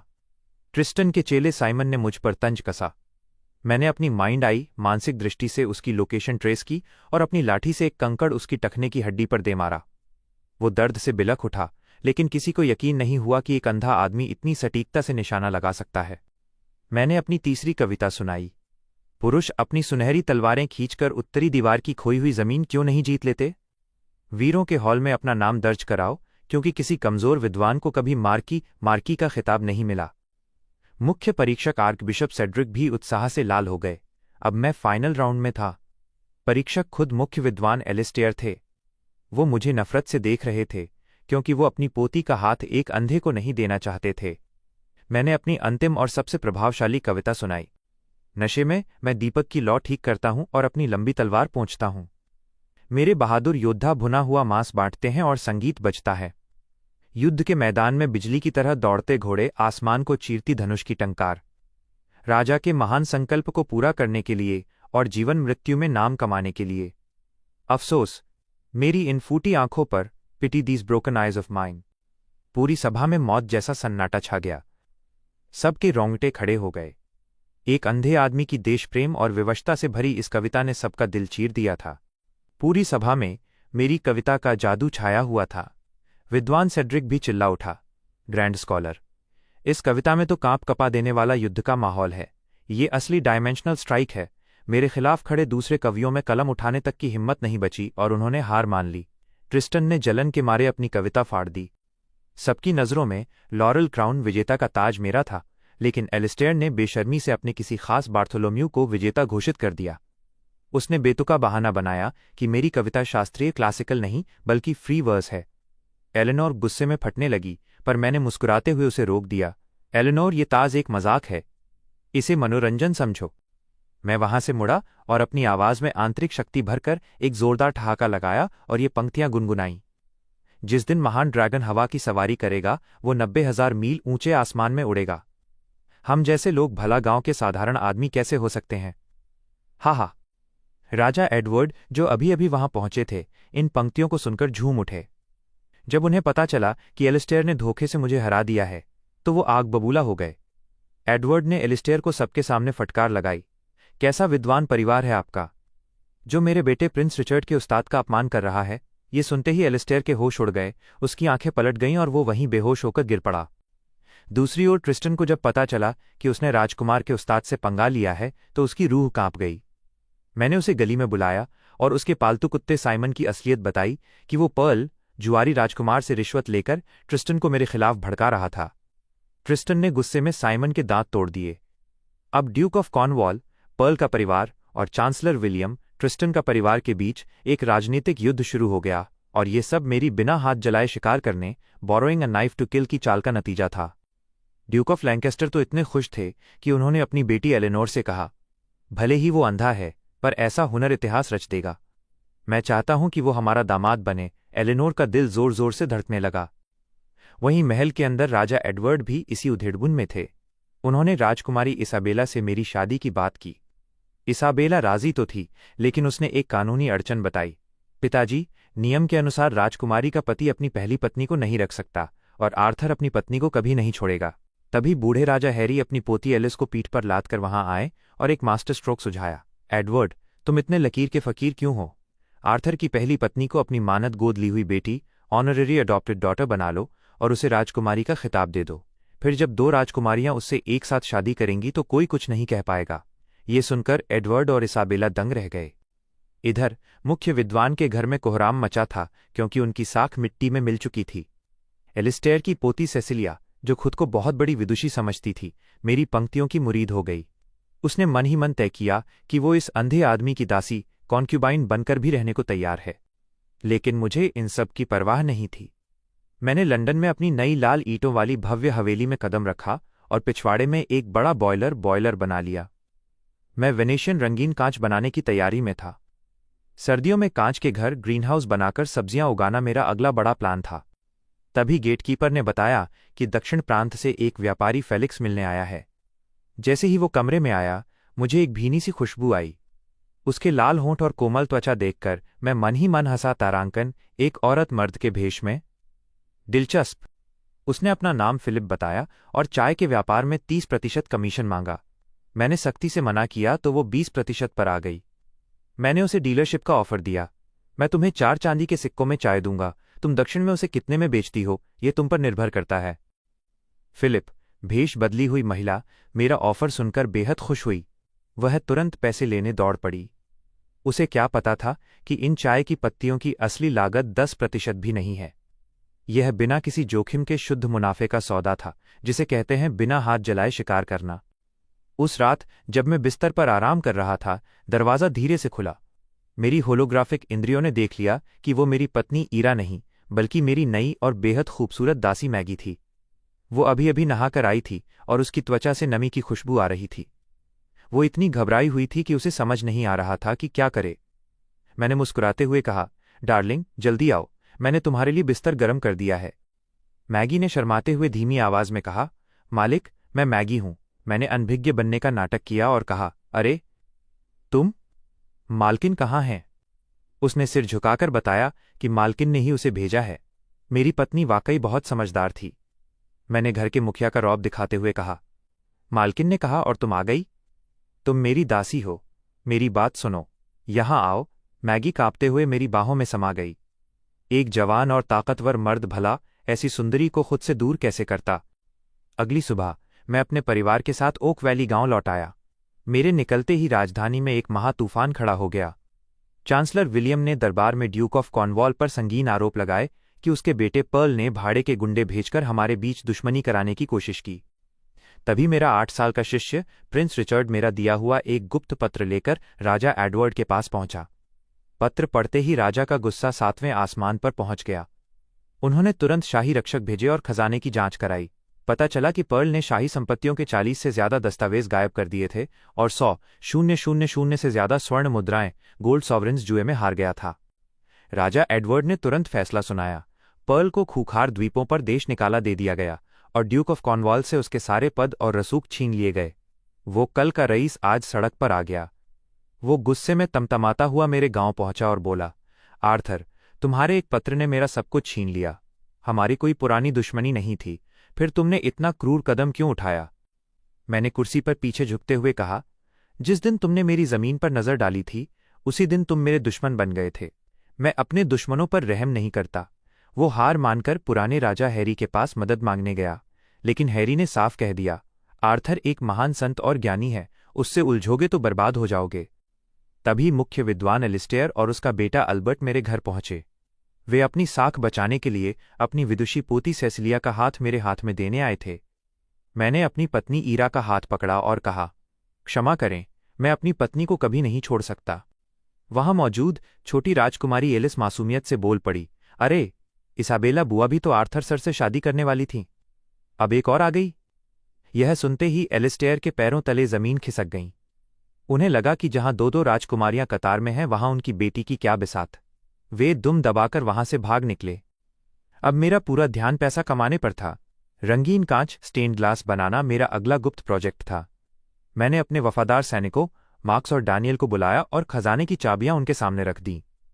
मैंने कहा, कांच बनाने का राज सबसे गुप्त रहना चाहिए। ये चाबियां लो, जितना पैसा चाहिए इस्तेमाल करो, मुझे तुम पर पूरा भरोसा है। मार्कस गुस्से से लाल हो गया और बोला, मालिक, आप चांदी के सिक्कों की गंध से हमारा अपमान कर रहे हैं। डैनियल ने चाबियां वापस कर दीं और कहा, हम आपके साथ पैसों के लिए नहीं, आपके व्यक्तित्व के लिए हैं। मैं जोर से हंसा। ये पुराने फौजी वाकई वफादार थे। मैंने उनकी तनख्वाह बढ़ाकर 50 चांदी के सिक्के महीना कर दी और आगे का प्लान बनाया। जब मार्क्स और डैनियल पुराने फौजी ने सुना कि उन्हें रोजाना 1 पाउंड कड़क देसी शराब मिलेगी, तो उनकी आंखों में ऐसी चमक आई जैसे उनके शरीर में किसी ने बिजली दौड़ाई हो। अब कांच का बड़े पैमाने पर उत्पादन होना महज समय की बात थी। अगले दिन मैं आंगन में 8 साल के प्रिंस रिचर्ड को पढ़ा रहा था। उसने मुझसे पूछा, गुरुजी, आपने कहा था कि आप चाहते हैं कि राज्य का हर आम आदमी पढ़ा लिखा हो, ये कैसे मुमकिन है? मेरी मानसिक दृष्टि माइंड्स आई ने पहले ही देख लिया था कि दीवार के पीछे कुछ बिन बुलाए मेहमान छिपे हैं। पुराने राजा हैरी के साथ खुद राजा एडवर्ड और रानी मार्गरेट भेष बदलकर हमारी बातें सुन रहे थे। मैंने अनजान बनते हुए उत्तर दिया, रिचर्ड, आज किताबें दुर्लभ हैं क्योंकि उन्हें हाथों से लिखना पड़ता है। अगर हमें ज्ञान को हर घर तक पहुंचाना है तो हमें मूवेबल टाइप प्रिंटिंग प्रेस की जरूरत है। मैंने उन्हें समझाया कि धातु के छोटे छोटे अक्षरों को जोड़कर पन्ने छापे जा सकते हैं और हजारों किताबें कुछ ही दिनों में तैयार हो सकती हैं। दीवार के पीछे खड़ा राजा एडवर्ड सन्न रह गया। उसे समझ आ गया कि ये तकनीक कुलीन परिवारों के ज्ञान पर एकाधिकार को खत्म कर देगी। फिर मैंने रिचर्ड को फोनिक्स यानी अक्षरों के उच्चारण का तरीका सिखाया। यह सुनकर राजा एडवर्ड से रहा नहीं गया और वो हंसते हुए आंगन में आ गए। एडवर्ड ने अपना परिचय एक वित्त मंत्रालय के अधिकारी के रूप में दिया और मेरे चरणों में झुककर नमन किया। रानी मार्गरेट ने भी शालीनता से सिर झुकाया। मैंने उन्हें रसोई की ओर ले जाकर अपने हाथ का बना खाना खिलाया। मध्य युग के लोग सिर्फ उबला हुआ मांस जानते थे, लेकिन जब मैंने उन्हें ब्लैक पेपर पिक ट्रॉटर्स और बटर हर्ब्स कुकुम्बर खिलाया तो उनकी आंखें फटी की फटी रह गईं। अंत में मैंने शहद में तले हुए कुरकुरे कीड़े ग्रब्स परोसे। रानी का चेहरा सफ़ेद पड़ गया, लेकिन छोटी एलिस ने चटखारे लेकर उन्हें खाया और कहा कि ये अंडे से भी ज़्यादा स्वादिष्ट हैं। फिर मैंने अपनी बनाई ओक वैली ड्यू नाम की 50 डिग्री वाली कड़क शराब निकाली। एडवर्ड ने जैसे ही एक बड़ा घूंट भरा, उसका चेहरा बैंगनी हो गया और वो खांसते खांसते बेहाल हो गया। उसने अपनी आंखों के आंसू पोंछते हुए कहा, ये शराब है या देवताओं का अमृत? एक घूंट ने तो मेरी जान ही निकाल दी थी। शराब के दौर के बाद एडवर्ड ने देश चलाने की अपनी चिंताएं जाहिर कीं। उसने पूछा कि लोग बच्चे क्यों नहीं पैदा करना चाहते और खजाना खाली क्यों है। मैंने बेबाकी से जवाब दिया, मेरे दोस्त, क्योंकि तुम पोल टैक्स प्रति व्यक्ति कर लेते हो। बच्चा पैदा होते ही गरीब को टैक्स देना पड़ता है, तो वो बच्चा क्यों पैदा करेगा?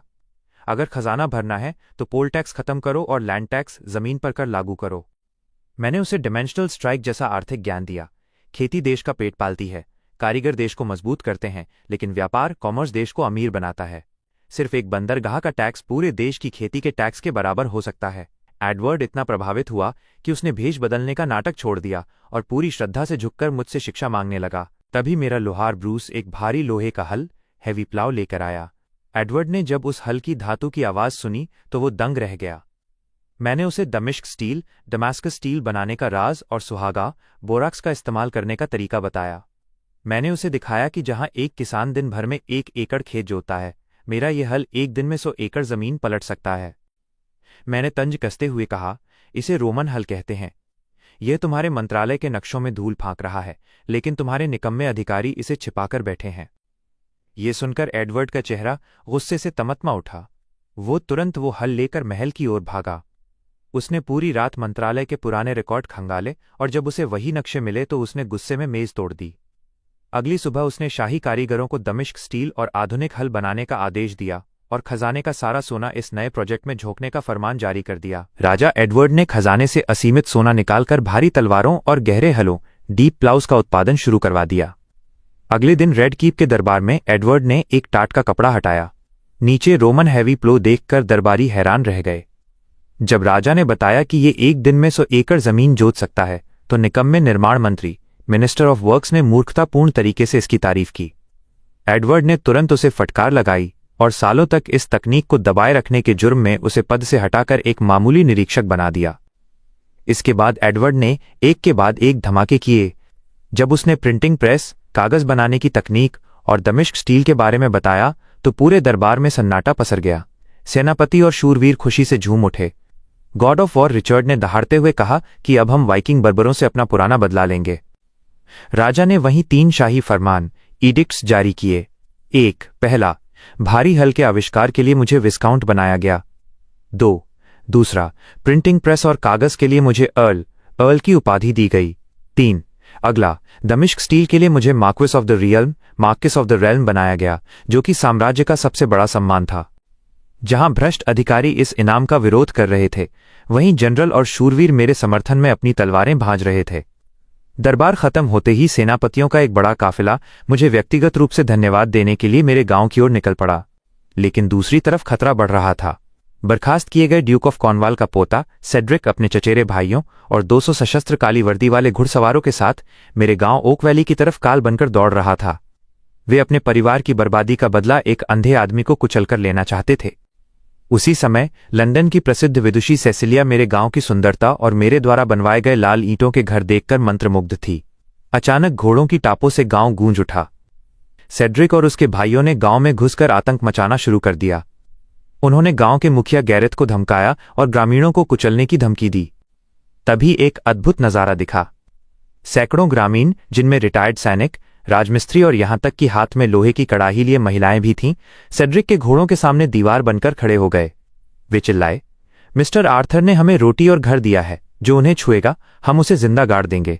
उनकी दहाड़ से सेड्रिक के घोड़े पीछे हट गए। कोने में छिपे पुराने राजा हैरी ने अपनी जांघ थपथपाई और कहा, जिसने लोगों का दिल जीत लिया उसे कोई नहीं हरा सकता। जैसे ही भीड़ छंटी, मैं अपनी काली पट्टी और छड़ी के साथ बाहर निकला। मेरे पीछे मेरी पत्नी और दासी थीं।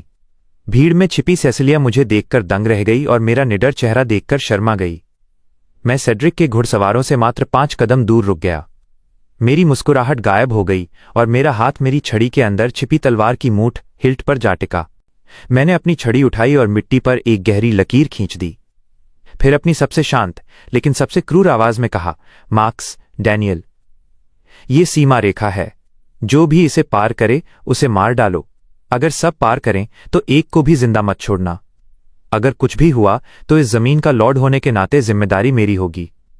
संक्षेप में, जो भी अपने दांत दिखाए उसके सारे दांत उखाड़ दो। पूरा इलाका मौत की तरह शांत हो गया। तभी मेरे अंगरक्षक फास्ट ब्लेड डैनियल ने अपनी 2 तरफा तलवार ग्रेट स्वॉर्ड निकाली और पागलों की तरह हंसा। वो पुराने राजा हैरी का निजी अंगरक्षक रह चुका था और उसके हाथ पाखंडियों के खून से रंगे थे। उसने तलवार कंधे पर रखी और लकीर के पीछे खड़े होकर ललकारा, आओ, अगर दम है तो इसे पार करो। दादा डैनियल ने सालों से शिकार नहीं किया है, आज तुम जैसों से ही तलवार की धार तेज करूंगा। उकसावे में आकर सेड्रिक का चेहरा गुस्से से फड़क उठा। उसने अपने घोड़े को एड़ लगाई। जैसे ही घोड़े का सिर लकीर के पार हुआ, डैनियल 1 कदम आगे बढ़ा और बिजली की गति से तलवार घुमाई। ख्वाक, लोहे के कवच से ढके घोड़े का सिर धड़ से अलग होकर जमीन पर गिरा। खून का फव्वारा 10 मीटर दूर तक गया। सेड्रिक गिरते गिरते बचा। सेड्रिक पागल हो गया और उसने डैनियल के सिर पर 1000 स्वर्ण मुद्राओं का इनाम रख दिया। जैसे ही उसके 200 घुड़सवार हमला करने वाले थे, तभी एक तेज बिगुल बजा, शाही फरमान पहुंचा है। सब ठिठक गए। शाही दूत ने पहला फरमान पढ़ा, गहरे हल के आविष्कार के लिए आर्थर को विस्काउंट की उपाधि और 1000 स्वर्ण मुद्राएं दी जाती हैं। सेड्रिक ने उपहास उड़ाया, सिर्फ 1 विस्काउंट? मुझे लगा पता नहीं क्या होगा। तैयार हो जाओ। तभी दूसरा दूत दौड़ता हुआ आया। कागज और प्रिंटिंग प्रेस के आविष्कार के लिए आर्थर को अर्ल की उपाधि और 5000 स्वर्ण मुद्राएं दी जाती हैं। सेड्रिक की आंखें फड़कने लगीं, लेकिन उसने घमंड में कहा, नया नया बना अर्ल है, मेरा कॉर्नवाल परिवार इसे कुछ नहीं समझता।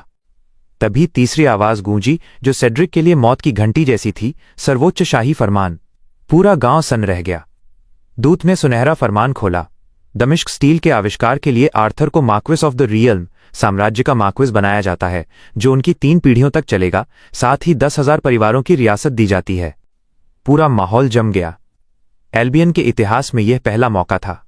सेड्रिक के घुड़सवार थरथर कांपने लगे। उसके एक चचेरे भाई ने रोते हुए कहा, भाई, ये 10,000 परिवारों का मार्क्विस है। मेरे बाप के पास भी इतनी बड़ी उपाधि नहीं है। चलो यहां से। सेड्रिक अपमान का घूंट पीकर जैसे ही मुड़ा, उसका सामना 5 विशालकाय बख्तरबंद योद्धाओं से हुआ। सबसे आगे प्रिंस हेनरी थे। उनके साथ god of war commander Richard, duke Victor, baron Collin और अर्ल गैलाहार्ड थे। साम्राज्य की आधी सैन्य शक्ति मेरे गांव में खड़ी थी। ड्यूक विक्टर का स्वभाव बहुत उग्र था। जब उसे पता चला कि ये लोग एक अंधे विद्वान को मारने आए थे, तो उसने एक घुड़सवार को कीचड़ में पटक दिया। घुड़सवार ने डर के मारे सब सच उगल दिया। विक्टर ने दहाड़ते हुए उस घुड़सवार को दीवार पर दे मारा। उसका सिर तरबूज की तरह फट गया। फिर विक्टर ने सबसे छोटे भाई रोलैंड को उसकी मखमल की कॉलर से पकड़ा और गर्जा, तुम कॉर्नवाल परिवार के किस निकम्मे के बच्चे हो? रोलैंड का चेहरा मौत की तरह सफेद पड़ गया। उसने आज तक ऐसा साक्षात यमराज नहीं देखा था। रोलैंड के गले से 2 बार घड़घड़ाहट की आवाज आई और उसने हरे रंग की पित्त बाइल की उल्टी कर दी। उसकी आंखें ऊपर चढ़ गईं और गर्दन एक तरफ लुढ़क गई। वो सचमुच डर के मारे मर गया। वहां सन्नाटा पसर गया। ड्यूक विक्टर इतना घबराया कि उसने 2 कदम पीछे हटकर हाथ खड़े कर दिए। भगवान गवाह है, मैंने जोर भी नहीं लगाया। सबने देखा, इसे कोई बीमारी थी और ये डर के मारे मर गया। मेरा इससे कोई लेना देना नहीं है। अपने चचेरे भाई की लाश पकड़े हुए सेड्रिक दुख और गुस्से से भर उठा। उसने चिल्लाकर कहा कि यह बहुत ज्यादा हो गया है और वो राजा से न्याय मांगेगा। बैरन कॉलिन ने उसका मजाक उड़ाया, तुम 200 घुड़सवार लेकर दूसरे की जमीन पर अपनी ताकत दिखाने आए थे और अब न्याय मांग रहे हो? क्या तुम्हारा शूरवीर धर्म, नाइटली ऑनर, कुत्तों ने खा लिया है? कॉर्नवाल परिवार के ये बिगड़े हुए शहजादे अपनी दुम दबाकर लाश लेकर ओक वैली से भाग खड़े हुए। संकट खत्म होते ही ग्रामीणों ने मुझे घेर लिया। वे जबरदस्ती अंडों की टोकरी, ताजी मछलियां और जंगली सब्जियां मेरे हाथों में थमाने लगे। जब मैं अपनी हवेली लौटा तो मेरी पत्नी ईरा ने खुशी से मुझे गले लगा लिया। उसने गर्व से कहा कि अब हमारा परिवार 10,000 घरों का मार्क्विस है और इस बार फसल पर बहुत लगान मिलेगा। मैंने उसके सिर पर हाथ फेरते हुए मुस्कुराकर कहा कि अमीर घरों को छोड़कर सभी गरीब किसानों का लगान माफ कर दिया जाएगा। ये सुनकर ईरा नाराज होने के बजाय और भी खुश हुई कि उसका पति कितना दयालु है। थोड़ी देर बाद पहरेदार ने god of war Richard, baron Colin और अन्य सैन्य दिग्गजों को अंदर बुलाया। वे सब खास तौर पर दमिश्क स्टील के लिए मुझे धन्यवाद देने आए थे। दोपहर का खाना तैयार था। तभी महल से मुख्य सेवक चार्ली शाही हकीमों फिजिशियंस के साथ पहुंचा। राजा एडवर्ड ने मेरी आंखों के इलाज के लिए उन्हें भेजा था। राजा के इस व्यवहार ने मुझे थोड़ा भावुक कर दिया। मैंने अपनी आंखों की पट्टी हटाई। हकीमों ने बारी बारी से जांच की, लेकिन अंत में बेबसी से सिर हिला दिया। मुख्य हकीम बर्नार्ड ने आह भरते हुए कहा कि तेज रोशनी की वजह से मेरी आंखों की रोशनी पूरी तरह खत्म हो चुकी है। ये सुनकर चार्ली और बाकी सब निराश हो गए, लेकिन तभी बर्नार्ड की आंखों में चमक आई। उसने कहा कि लंदन में एक व्यक्ति है जो इसे ठीक कर सकता है, महान कीमियागर एल्केमी मास्टर पैरासेल्सिस। ये सुनते ही चार्ली तुरंत राजा को सूचित करने निकल पड़ा। मेरी पत्नी ईरा अपने आंसू नहीं रोक पाई। उसने मुझे गले लगाकर रोते हुए कहा, अगर वो आपकी आंखें ठीक कर दें तो मैं हवेली के दरवाजे से लेकर रोशनी के चर्च कैथीड्रल ऑफ लाइट तक दंडवत प्रणाम करते हुए जाऊंगी। उसका प्यार देखकर मेरा दिल भर आया। रसोई में खाना तैयार था। रिचर्ड, कॉलिन और विक्टर जैसे दिग्गज आंगन में खाने का इंतजार कर रहे थे। मैंने पहले बड़े बड़े लकड़ी के कटोरे में थोड़ा सा पास्ता भिजवाया। प्रिंस हेनरी ने मुंह बनाकर कहा, क्या तुम हमें भूखा समझते हो? इतना कम खाना परोसकर तुम शूरवीरों का अपमान कर रहे हो। मैंने मुस्कुराते हुए कहा कि खाली पेट कड़क शराब पीना सेहत के लिए बुरा है, ये तो बस शुरुआत है। तभी मेरी दासी मैगी खौलता हुआ तेल और मक्खन लेकर आई और पास्ता पर ऊपर से डाल दिया। छन की तेज आवाज के साथ लहसुन और मसालों की ऐसी महक उठी कि पूरे आंगन में खुशबू फैल गई। जैसे ही हॉट ऑयल गार्लिक पास्ता उनके सामने रखा गया, उन राजा महाराजाओं की आंखें फटी की फटी रह गईं जिन्होंने आज तक सिर्फ शाही स्ट्यू खाया था। बैरन कॉलिन ने एक ही निवाले में आधा कटोरा साफ कर दिया और आंखें बंद करके बोला, इस पास्ता के सामने तो शाही दावत भी फीकी है। बैरन कॉलिन ने अपनी थाली चाटते हुए कहा कि उसके इलाके का खाना तो सूअरों के चारे जैसा है। ड्यूक विक्टर ने मेज थपथपाते हुए और खाना मांगा, पर जब मैंने कहा कि खाना खत्म हो गया है तो वे सब लालची बच्चों की तरह अपना सिर खुजलाने लगे। असली दावत तो अब शुरू हुई थी। कड़ाही में तेज आंच पर तले हुए व्यंजन जो उन्होंने पहले कभी नहीं देखे थे। तभी मैंने ओक वैली ड्यू का ताज़ा पीपा खोला। 50 डिग्री वाली जीवनदायिनी शराब वाटर ऑफ लाइफ की महक ने उनके दिमाग के तंतु हिला दिए। अर्ल गैलाहार्ड ने एक घूंट भरते ही चेहरा लाल कर लिया और चिल्लाया, वाह, ऐसा अमृत पीकर तो एक शूरवीर बिना किसी पछतावे के मर भी सकता है। वे सब इसके दीवाने हो गए और 100 बैरल खरीदने की जिद करने लगे। मैंने मन ही मन हंसते हुए उन्हें बताया कि इस शराब का 1 पाउंड बनाने में 30 पाउंड बेहतरीन गेहूं लगता है। मैंने घोषणा की कि मेरी पत्नी लंदन के मशहूर किंग्स रोड पर एक मधुशाला टैवर्न खोलेगी, जहां एक छोटा बैरल 100 स्वर्ण मुद्राओं में मिलेगा। कॉलिन ने मुझे सोने का लालची कहा, पर मैंने उन्हें एक एक बैरल मुफ्त देकर विदा किया। ये सेनापति अब मेरे लिए चलते फिरते विज्ञापन वॉकिंग बिलबोर्ड्स बनने वाले थे। इधर लंदन के रेड कीप के बाहर एक अलग ही नाटक चल रहा था। कॉर्नवाल परिवार के सैकड़ों लोग महल के बाहर घुटनों के बल बैठकर विलाप कर रहे थे। ड्यूक ऑफ वेसेक्स ने रोते हुए मुझ पर विद्रोहियों को पनाह देने का आरोप लगाया। राजा एडवर्ड समझ गया कि ये सब मुझे एक अंधे आदमी को खत्म करने की चाल है। लेकिन जब कृषि मंत्री ने प्राचीन कुलीन कानूनों का हवाला देकर दबाव डाला तो एडवर्ड फंस गया। अगर वो समझौता नहीं करता तो 7 प्राचीन खानदानी परिवार बगावत कर सकते थे। मजबूरी में एडवर्ड को ड्यूक ऑफ कॉर्नवाल की पदवी बहाल करने का नाटक करना पड़ा। गुस्से में लाल एडवर्ड ने अपने कमरे की मेज तोड़ दी और कसम खाई कि वो कॉर्नवाल परिवार को जड़ से उखाड़ देगा।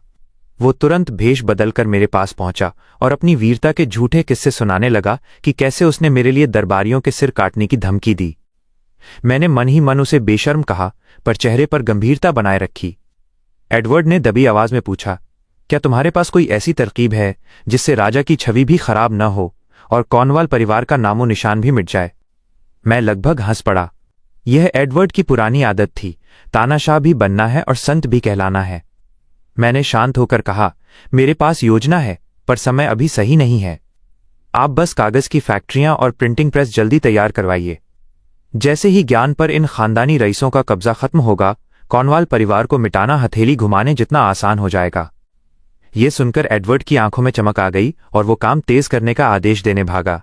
एडवर्ड के जाते ही लंदन का एक और शातिर बूढ़ा लोमड़ी ड्यूक ऑफ लैंकेस्टर अपनी हवेली में बैठा मेरे बारे में सोचकर परेशान हो रहा था। उसे डर था कि उसकी सत्ता की जड़ें हिलने वाली हैं।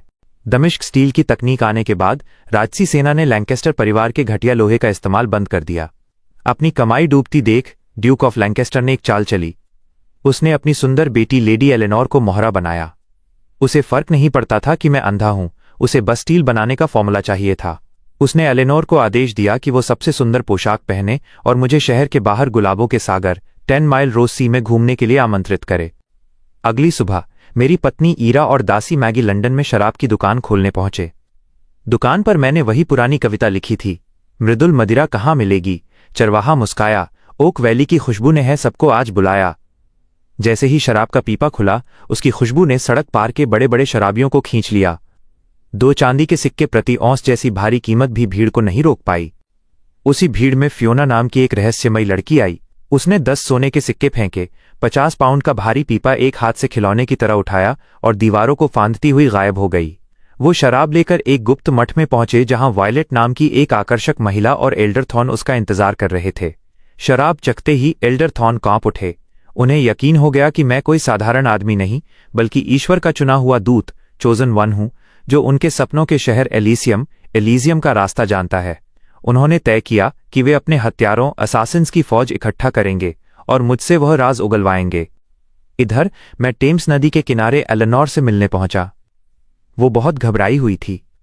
उसकी उम्मीदों को तोड़ने के लिए मैंने मिलते ही कह दिया, एलेनोर, मैं 3 महीने पहले एक साधारण गांव की लड़की से शादी कर चुका हूं और हम बहुत खुश हैं। यह सुनते ही एलेनोर का चेहरा पीला पड़ गया और उसकी आंखों में आंसू आ गए। हम गुलाबों के बीच चल ही रहे थे कि इत्तेफाक से ड्यूक ऑफ लैंकेस्टर सामने आ गया। इस बूढ़े लोमड़ी ने अपनी पहचान जाहिर की और राजा का साला होने का धौंस दिखाते हुए प्रस्ताव रखा। आर्थर, तुम 10,000 घरों के मार्क्विस हो, एक गांव की लड़की तुम्हारे लायक नहीं है। अपनी पत्नी को दासी बना दो और मेरी बेटी से शादी कर लो, तुम पूरे लंदन पर राज करोगे। मुझे हंसी आ गई। ये बूढ़ा अपनी बेटी की खुशी के लिए नहीं बल्कि स्टील के फॉर्मूले के लिए तड़प रहा था। मैंने सख्ती से जवाब दिया, जो पत्नी गरीबी और दुख में साथ खड़ी रही उसे छोड़ा नहीं जा सकता। जो वादे अभाव में किए गए उन्हें बदला नहीं जा सकता। जब विचार ही न मिलें तो आधा शब्द बोलना भी व्यर्थ है। विदा। मैं छड़ी घुमाते हुए वहां से चल दिया। पीछे ड्यूक मुझे गालियां दे रहा था और अपनी रोती हुई बेटी को खींचकर ले गया। अभी मैंने लैंकेस्टर परिवार को नाराज किया ही था कि एक और रोमांटिक कर्ज सामने आ गया। क्षमा करें, क्या आगे मिस्टर आर्थर हैं? एक सुरीली आवाज ने मेरा रास्ता रोका। मेरी मानसिक दृष्टि ने बता दिया कि ये एक बेहद खूबसूरत लड़की है। उसने अपना परिचय सेसिलिया के रूप में दिया, जो मुख्य विद्वान की पोती थी। उसने लैंकेस्टर के साथ मेरी बहस देख ली थी और अब वो मुझसे कविता सीखने की हिम्मत जुटाकर आई थी। उसने गुलाब पर अपनी एक कविता सुनाई जो बहुत ही नीरस थी। मैंने उसे सिखाया कि कविता आंखों से नहीं, दिमाग की कल्पना, एग्जैजरेटेड रियलिज्म से लिखी जाती है। जब उसने मुझसे उदाहरण मांगा तो मैंने उसे वाटरफॉल, झरना पर लिखने का एक ऐसा मंत्र दिया जो उसे हिलाकर रख देने वाला था। मैंने अपनी छड़ी से जमीन पर लकीर खींची और सेसिलिया को कविता की वो शक्ति दिखाई जो सदियों तक अमर रहती है।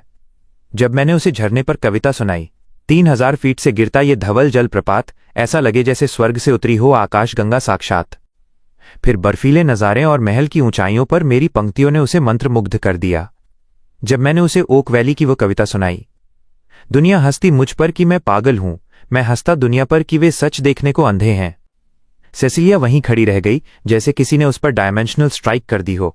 वो श्रद्धा और भक्ति से भर गई। आधे घंटे बाद जब वो घर पहुंचे, उसने अपने पिता अल्बर्ट से वो बात कही जिससे उनके होश उड़ गए। पिताजी, मैं मिस्टर आर्थर से ही शादी करूंगी। अगर मुझे उनकी दासी मेड बनकर भी रहना पड़े तो मुझे मंजूर है। लेकिन तभी एक नई मुसीबत आ गई। यॉर्क परिवार, जो 7 प्राचीन खानदानी परिवारों में सबसे कट्टर माना जाता था, उनके घर रिश्ता लेकर पहुंचा था। उनका बेटा जूलियन, जो उत्तर का एक मशहूर कवि बार्ड था, सेसिलिया से शादी करने आया था।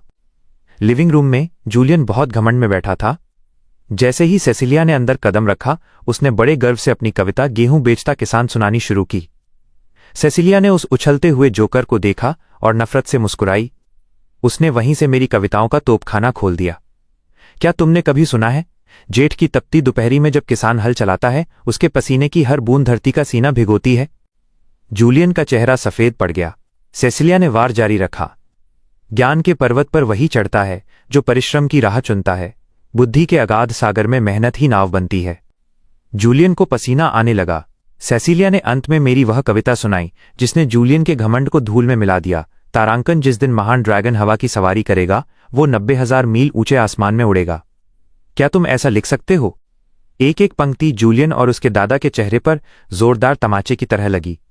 यॉर्क परिवार का बड़ा रईस अपनी कुर्सी से उछल पड़ा। जूलियन ने मरते मरते भी आरोप लगाया कि मैंने ये सब चोरी, प्लेजियरिज्म किया है। सेसिलिया ने तिरस्कार से कहा, तुम नहीं लिख सकते, इसका मतलब ये नहीं कि दुनिया में कोई और नहीं लिख सकता। वे अपनी कटी हुई नाक लेकर वहां से भाग खड़े हुए। यॉर्क परिवार की इस हार को देखकर अल्बर्ट ने अपने पिता एलिस्टेयर के सामने घुटने टेक दिए और विनती की कि वे सेसिलिया की शादी मुझसे आर्थर से करा दें। बूढ़े एलिस्टेयर ने जब हिसाब लगाया तो उन्हें समझ आया कि मेरी काव्य प्रतिभा ने पूरे साम्राज्य के विद्वानों को घुटने टेकने पर मजबूर कर दिया है।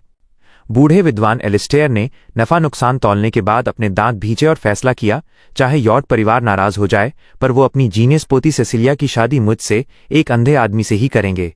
उन्हें समझ आ गया था कि मैं न केवल एक महान कवि हूं, बल्कि साम्राज्य का इकलौता मार्क्विस ऑफ 10,000 हाउसहोल्ड्स भी हूं। लेकिन जहां रईसों की नजरें मुझ पर थीं, वहीं हिडन ऑर्डर के हत्यारे मुझे एक मोटी भेड़ समझकर शिकार करने की ताक में थे। वो शक्तिशाली लड़की फियोना, जिसने एक हाथ से शराब का पीपा उठाया था, अपनी गुरु वायलेट के साथ मेरे गांव ओक वैली में घुस चुकी थी। वे बाजार में बैठकर मांस खाते हुए मेरा पीछा कर रहे थे, बस अपने बाकी साथियों के आने का इंतजार कर रहे थे ताकि वे मुझे टॉर्चर करके ईश्वर के चुने हुए चोजन वन होने का राज उगलवा सकें। मैं इन सबसे बेखबर सिर्फ पैसा कमाने में लगा था। मेरी शराब ओक वैली ड्यू ने लंदन के बाजार में आग लगा दी थी। यॉर्क शहर का एक अमीर व्यापारी 15,000 चांदी के सिक्के लेकर मेरे दरवाजे पर खड़ा था। वहीं दक्षिण का सबसे बड़ा कपड़ा व्यापारी 1,80,000 सोने के सिक्के सॉवरेन्स लेकर मेरी चाय खरीदने आया था। व्यापार में इस उछाल का श्रेय राजा एडवर्ड को भी जाता था। उसने मेरे सुझाव पर व्यापारियों का दर्जा ऊंचा कर दिया था और यूनिफाइड लैंड टैक्स, एकीकृत भूमि कर लागू कर दिया था। आम जनता और व्यापारी इतने खुश थे कि वे सड़कों पर मेरे नाम के जयकारे लगा रहे थे। मेरे खजाने में चांदी और तांबे के सिक्कों का इतना ढेर लग गया था कि बेडरूम में पैर रखने की जगह नहीं बची थी। तभी मुझे एक आइडिया आया, रॉयल बैंक। मैंने प्रिंस रिचर्ड को बुलाया और उसे बैंक का कॉन्सेप्ट समझाया। मैंने कहा, रिचर्ड, क्या व्यापारियों के लिए सिक्कों से भरी गाड़ियां लेकर घूमना मुश्किल नहीं है? क्यों ना हम एक ऐसी व्यवस्था बनाएं जहां वे पैसे यहां जमा करें, उन्हें एक प्रॉमिसरी नोट, प्रमाण पत्र मिले और वे दूसरे शहर में जाकर उसे दिखाकर पैसे निकाल सकें। हम बस आधा प्रतिशत कमीशन लेंगे। रिचर्ड एक गणित जीनियस था। सुनते ही उसकी आंखें चमक उठीं। उसने हिसाब लगाया कि ये तो नोट छापने की मशीन है। मैंने उसे धोखाधड़ी रोकने के लिए अरबी अंक, अरबिक न्यूमरल्स और डबल वैक्स सील का तरीका सिखाया। जब रिचर्ड ने ये बात राजा एडवर्ड को बताई तो एडवर्ड खुशी से उछल पड़ा। उसने 9 साल के रिचर्ड को बैंक खोलने का विशेष अधिकार दे दिया। ये देखकर ड्यूक ऑफ लैंकेस्टर जलकर राख हो गया। उसका लोहे का व्यापार पहले ही चौपट हो चुका था। अब बैंक के मुनाफे को देखकर उसने अपना पैंतरा बदला। उसने अपनी बेटी एलेनोर को बुलाया और कहा, बेटी, अब मैं तुम्हें नहीं रोकूंगा। जाओ उस अंधे आदमी के पास, चाहे उसकी दासी मेड बनकर ही क्यों न रहना पड़े, बस उसे हासिल कर लो। उसे अपनी बेटी की चिंता नहीं थी। उसे तो मेरे हाथ में मौजूद सोने के पहाड़ दिख रहे थे। इस समय मैं बेफिक्र होकर अपने बगीचे में मिट्टी ढीली कर रहा था। मेरी उगाई हुई आलू और मक्का की फसलें तैयार हो रही थीं। मेरे बगीचे में आलू, मक्का और मूंगफली की फसलें लहलहा रही थीं, लेकिन मेरी नजरें 100 मिर्च के पौधों पर थीं जो अब लाल और हरी मिर्चों से लदे हुए थे। मैं मन ही मन मिर्च की चटनी बनाने की योजना बना ही रहा था कि बूढ़ा राजा हैरी टहलता हुआ वहां आ पहुंचा। मक्के के ऊंचे पौधों को देख उसकी आंखें फटी की फटी रह गईं। फिर उसकी नजर लाल मिर्चों पर पड़ी। आर्थर, मेरे बच्चे, ये लाल फल देखने में बहुत रसीला लग रहा है। कोई दुर्लभ व्यंजन है क्या? हैरी ने लार टपकाते हुए पूछा। मैंने मजाक में कहा, इसे चिल्ली कहते हैं। ये जमीन पर मिलने वाला अद्भुत स्वाद है। हैरी को लगा कि ये कोई मीठा फल है। जैसे ही मेरा ध्यान भटका, उसने झट से एक तीखी लाल मिर्च तोड़ ली और एक बड़ा निवाला भर लिया। अगले ही पल तमाशा शुरू हुआ। हैरी का चेहरा सुअर के कलेजे जैसा बैंगनी हो गया, गर्दन की नसें फूल गईं और वो पागलों की तरह हिस करने लगा। उसने आधी मिर्च मिट्टी में फेंक दी और चिल्लाया, तुमने इस बूढ़े को जहर खिला दिया। मैं अपनी कुर्सी पर हंसते हंसते लोटपोट हो गया। वो चिल्ला रहा था, मार डाला, जहर काट, एंटीडोट दो जल्दी। मैंने उसका हाथ झटकते हुए कहा, कितने डरपोक हो। मैंने कहा था ना कि ये मिर्च है, अगर ये जलाएगी नहीं तो और क्या करेगी। जाओ पानी पियो। हैरी पानी के जग पर टूट पड़ा और पूरे आंगन में उछलने लगा। उसने कसम खाई कि वो दोबारा इसे कभी हाथ नहीं लगाएगा, पर मुझे पता था जब मैं स्पाइसी रोस्टेड मीट बनाऊंगा तो यही हैरी सबसे पहले प्लेट लेकर खड़ा होगा। तभी दरबान ने बताया कि ड्यूक ऑफ लैंकेस्टर की बेटी लेडी एलेनोर आई है। ईरा का चेहरा उसे देखते ही सख्त हो गया। वो बाहर गई और एलेनोर का रास्ता रोक दिया। एलेनोर माफी मांगने आई थी और कीमती उपहार लाई थी, पर ईरा ने उसे कड़ा जवाब दिया। लेडी एलेनोर, हम जैसे मामूली लोग आप जैसे शाही दिग्गजों के लायक कहाँ। हमारा छोटा सा घर लैंकेस्टर परिवार जैसे विशाल बुद्ध को नहीं समा सकता। एलेनोर की आंखों में आंसू आ गए। पास बैठे हैरी ने मजाक में आग में घी डाला। ईरा बिटिया, ये घर लैंकेस्टर को नहीं समा सकता, पर मुझे तो समा सकता है ना। क्या मेरा राज परिवार उनके लैंकेस्टर परिवार से छोटा है? ये सुनकर ईरा सकपका गई। मैंने बाहर आकर शांति से एलेनोर से कहा, लेडी एलेनोर, मैं एक व्यापारी हूं। मुझे दरबार की राजनीति और रईसों की दोस्ती में कोई दिलचस्पी नहीं है। ये सुनकर एलेनोर का दिल टूट गया। वह समझ गई कि मैं उसके पिता की चालों से वाकिफ हूं। वह रोते हुए अपनी गाड़ी में बैठकर चली गई। ईरा थोड़ा डर गई कि कहीं उसकी कड़वाहट से मैं नाराज ना हो जाऊं। मैंने उसका सिर सहलाते हुए कहा, कौन सी औरत अपने मर्द को किसी और के साथ बांटना चाहती है? तुम्हारा ये हक जताना ही बताता है कि मेरे लिए तुम्हारे दिल में कितनी जगह है। लेकिन ये शांति ज्यादा देर नहीं टिकी। शाम ढलते ही मौत का तांडव शुरू हो गया। ईरा और मैगी लंदन से 5,000 चांदी के सिक्के लेकर लौट रही थीं। कप्तान मार्कस और 8 अनुभवी सैनिक उनकी सुरक्षा में थे। जैसे ही वे जंगल के एक सुनसान रास्ते पर पहुंचे, मार्कस के कान खड़े हो गए। उसने चिल्लाकर कहा, दुश्मन का हमला, ढाल उठाओ। तभी हवा को चीरते हुए एक भारी क्रॉसबो का तीर आया और एक रक्षक की गर्दन के पार निकल गया। खून के फुहारे मार्कस के चेहरे पर गिरे और वो सैनिक वहीं ढेर हो गया। मार्कस की आंखें खून सी लाल हो गईं। उसने दहाड़ते हुए बॉब द बेयर नाम के सैनिक को आदेश दिया कि वो घेरा तोड़कर मदद लेकर आए। बॉब अभी घोड़े पर सवार ही हुआ था कि झाड़ियों से निकले एक हत्यारे ने एक ही वार में घोड़े का सिर धड़ से अलग कर दिया। बॉब संभलकर भागने की कोशिश करने लगा, लेकिन हत्यारे ने अपनी तलवार किसी कीड़े को पिन करने की तरह उसकी पीठ के पार उतार दी। बॉब ने वहीं दम तोड़ दिया। मार्कस का दिल डूब गया। उसने अपनी भारी तलवार निकाली और एक पागल बाघ की तरह हमला किया। मार्कस के प्रहार इतने भीषण थे कि हत्यारे के हाथ सुन्न पड़ गए, लेकिन तभी उसने चिल्लाकर अपने साथियों को काम खत्म करने को कहा। मार्कस ने पीछे मुड़कर देखा तो उसकी रूह कांप गई। हिडन ऑर्डर के 1 दर्जन पेशेवर हत्यारे साए की तरह गाड़ी को घेर चुके थे। महज कुछ ही पलों में मार्कस के बाकी रक्षक काट डाले गए। किंग्स रोड का रास्ता खून से लाल हो गया। मार्कस की पीठ पर इतना गहरा घाव लगा कि उसकी हड्डी दिखने लगी, लेकिन उसने परवाह नहीं की। वो दहाड़ता हुआ उन हत्यारों पर टूट पड़ा जो गाड़ी पर चढ़ रहे थे और उन्हें बीच से चीर दिया। गाड़ी के अंदर ईरा और मैगी मौत के खौफ में थीं। ईरा ने पर्दा हटाकर कांपती आवाज में कहा, अगर तुम्हें पैसा चाहिए तो पीछे की गाड़ी में 5,000 सिक्के हैं, ले जाओ, पर हमारे लोगों को छोड़ दो। हत्यारों के सरदार ने क्रूरता से हंसते हुए कहा, पैसे छोड़ो, इस औरत को पकड़ो और इस बूढ़े कुत्ते मार्कस के टुकड़े कर दो। ईरा का दिल दहल गया। ये लुटेरे नहीं थे, इनका मकसद वही थी। मार्कस पूरी तरह पागल हो गया और आत्मघाती तरीके से तलवार चलाने लगा। लेकिन वो बूढ़ा हो चला था और उसके शरीर से खून बह रहा था। उसने बेबसी से देखा कि हत्यारे ईरा को घसीटते हुए गाड़ी से बाहर ले जा रहे हैं। मार्कस ने आसमान की तरफ देखकर दहाड़ मारी, अगर मैं 10 साल जवान होता तो तुम सबको सुअरों की तरह काट डालता। तभी चांदनी रात में 2 धुंधली आकृतियां सामने आईं।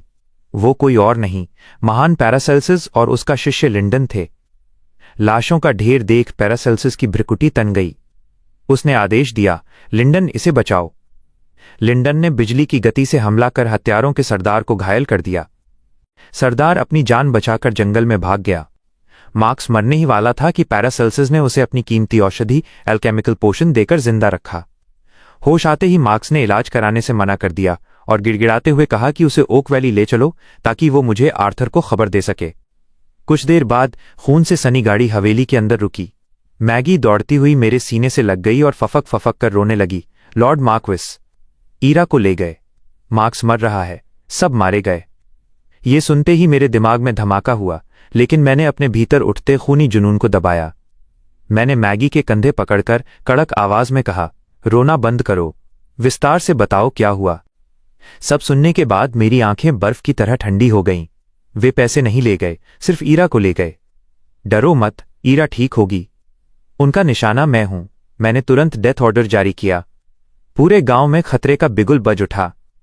300 सेवानिवृत्त अनुभवी सैनिकों की सेना कवच पहनकर तैयार हो गई। मैंने आदेश दिया, किंग्स रोड के चप्पे चप्पे की तलाशी लो। मुझे वो ईरा जिंदा चाहिए या फिर उन हमलावरों की लाशें। पास बैठे बूढ़े राजा हैरी से अब चुप नहीं रहा गया। एल्बियन के मार्क्विस की पत्नी का दिन दहाड़े अपहरण। वो अपने पूरे राजसी वैभव के साथ खड़ा हुआ और अंधेरे की ओर इशारा करते हुए दहाड़ मारी। रॉयल शैडो गार्ड्स, बाहर आओ। अभी लंदन जाओ। एडवर्ड को ढूंढो और उससे कहो कि आयरन गार्ड नाइट्स को अभी इसी वक्त शहर की तलाशी के लिए रवाना करे। अंधेरे में छिपे शाही गार्ड्स आदेश मिलते ही बिजली की तरह लंदन की ओर दौड़ पड़े। राजा हैरी ने जब साथ आए वृद्ध को देखा तो वे चौंक गए। कीमिया के महान गुरु ग्रैंड मास्टर पैरासेल्सिस। मेरा दिल धड़क उठा। साम्राज्य का सबसे बड़ा चिकित्सक मेरे सामने था। लेकिन पैरासेल्सिस ने निराशा में सिर हिलाया। इस सैनिक के घाव इतने गहरे हैं कि हड्डियां दिख रही हैं। इतना खून बह चुका है कि ये रात नहीं निकाल पाएगा। मैंने मार्कस के क्षत विक्षत शरीर को हॉल में लिटाया और कड़क आवाज में कहा, गुरुदेव, ऐसे घावों पर जड़ी बूटियां बेकार हैं। पैरासेल्सिस को लगा मैं पागल हो गया हूं।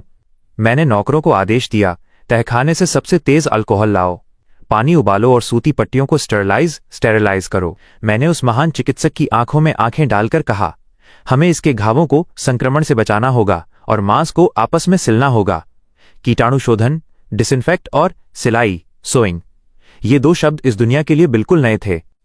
मोमबत्ती की रोशनी में मैंने एक सुई को आग में तपाकर अर्धचंद्राकार मोड़ा और उसे अल्कोहल में डाल दिया। हैरी और पैरासेल्सिस दंग थे कि एक अंधा व्यक्ति इतनी सटीकता से सुई में धागा कैसे पिरो सकता है। मार्क्स के घावों को सिलते समय मैंने पैरासेल्सिस को आधुनिक चिकित्सा का पाठ पढ़ाया। मैंने उसे बैक्टीरिया के बारे में बताया, वे अदृश्य जीव जो घावों को सड़ाते हैं। पैरासेल्सिस मेरी बात सुनकर भावुक हो गया और उसने झुककर मुझे प्रणाम किया। सत्य आपके हाथों में है। अगर ये तकनीक हमें पहले पता होती तो न जाने कितने योद्धाओं को हम मौत के मुंह से बचा लेते। मार्क्स की जान बच गई। मैं बाहर आया तो देखा पूरा ओक वैली गांव मशालें लेकर खड़ा है। किसान और मजदूर अपनी लाठियां कुल्हाड़ी लेकर मेरी पत्नी को ढूंढने के लिए पहाड़ों पर जाने को तैयार थे। मेरा दिल भर आया, लेकिन मैंने उन्हें वापस भेजा। तभी घोड़ों की टापों की गूंज सुनाई दी। राजा एडवर्ड खुद कवच पहनकर अपना हेलमेट तक उल्टा लगाए गॉड ऑफ वॉर रिचर्ड और ड्यूक विक्टर के साथ आ पहुंचा। एडवर्ड ने मेरा हाथ पकड़कर कहा, आर्थर, मैंने 50,000 की सेना को चारों तरफ से घेराबंदी का आदेश दे दिया है। हम जमीन खोदकर भी तुम्हारी पत्नी को वापस लाएंगे। मैंने चिल्लाकर कहा, रुकिए महाराज, सेना को वापस बुलाइए। सब हैरान थे। मैंने शांत होकर समझाया, अपहरणकर्ताओं ने पैसे नहीं छुए, सिर्फ मेरी पत्नी को ले गए। इसका मतलब उनका निशाना मैं हूं। अगर 50,000 की सेना उन्हें घेरेगी तो वे घबराकर ईरा को मार देंगे। एडवर्ड ने मजबूरी में सेना हटाई, लेकिन मेरी सुरक्षा के लिए 4 रॉयल शैडो गार्ड्स छोड़ गया। उनके जाने के बाद मैंने सन्नाटे में कहा, छत पर छिपे दोनों और दीवार के पीछे खड़े दोनों गार्ड्स, तुम लोग अंदर जाओ। वे चारों दंग रह गए कि एक अंधा आदमी महल के सर्वश्रेष्ठ जासूसों को कैसे देख सकता है। मैंने उनसे कहा, मैं उन लोगों का इंतजार कर रहा हूं।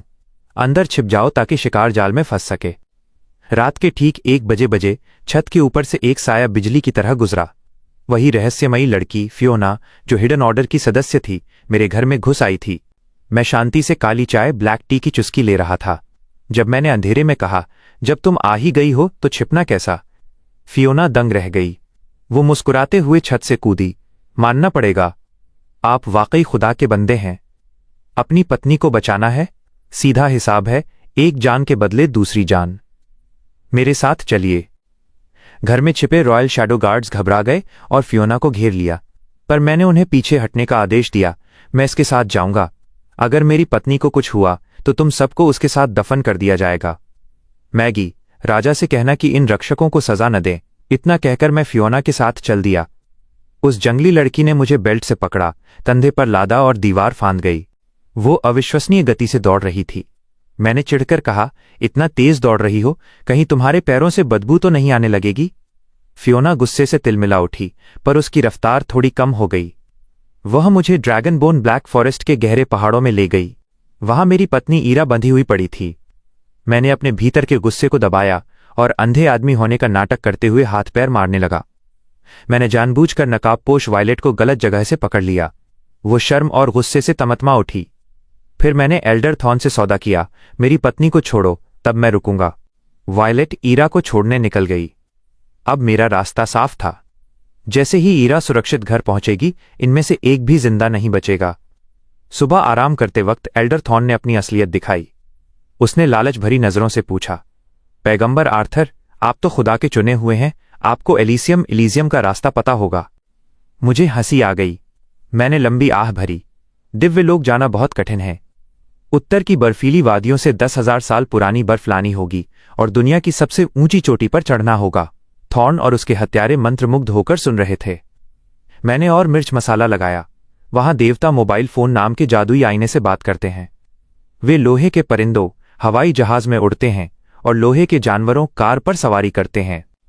मध्यकालीन युग के इन जाहिलों की आंखों में लालच चमक उठा।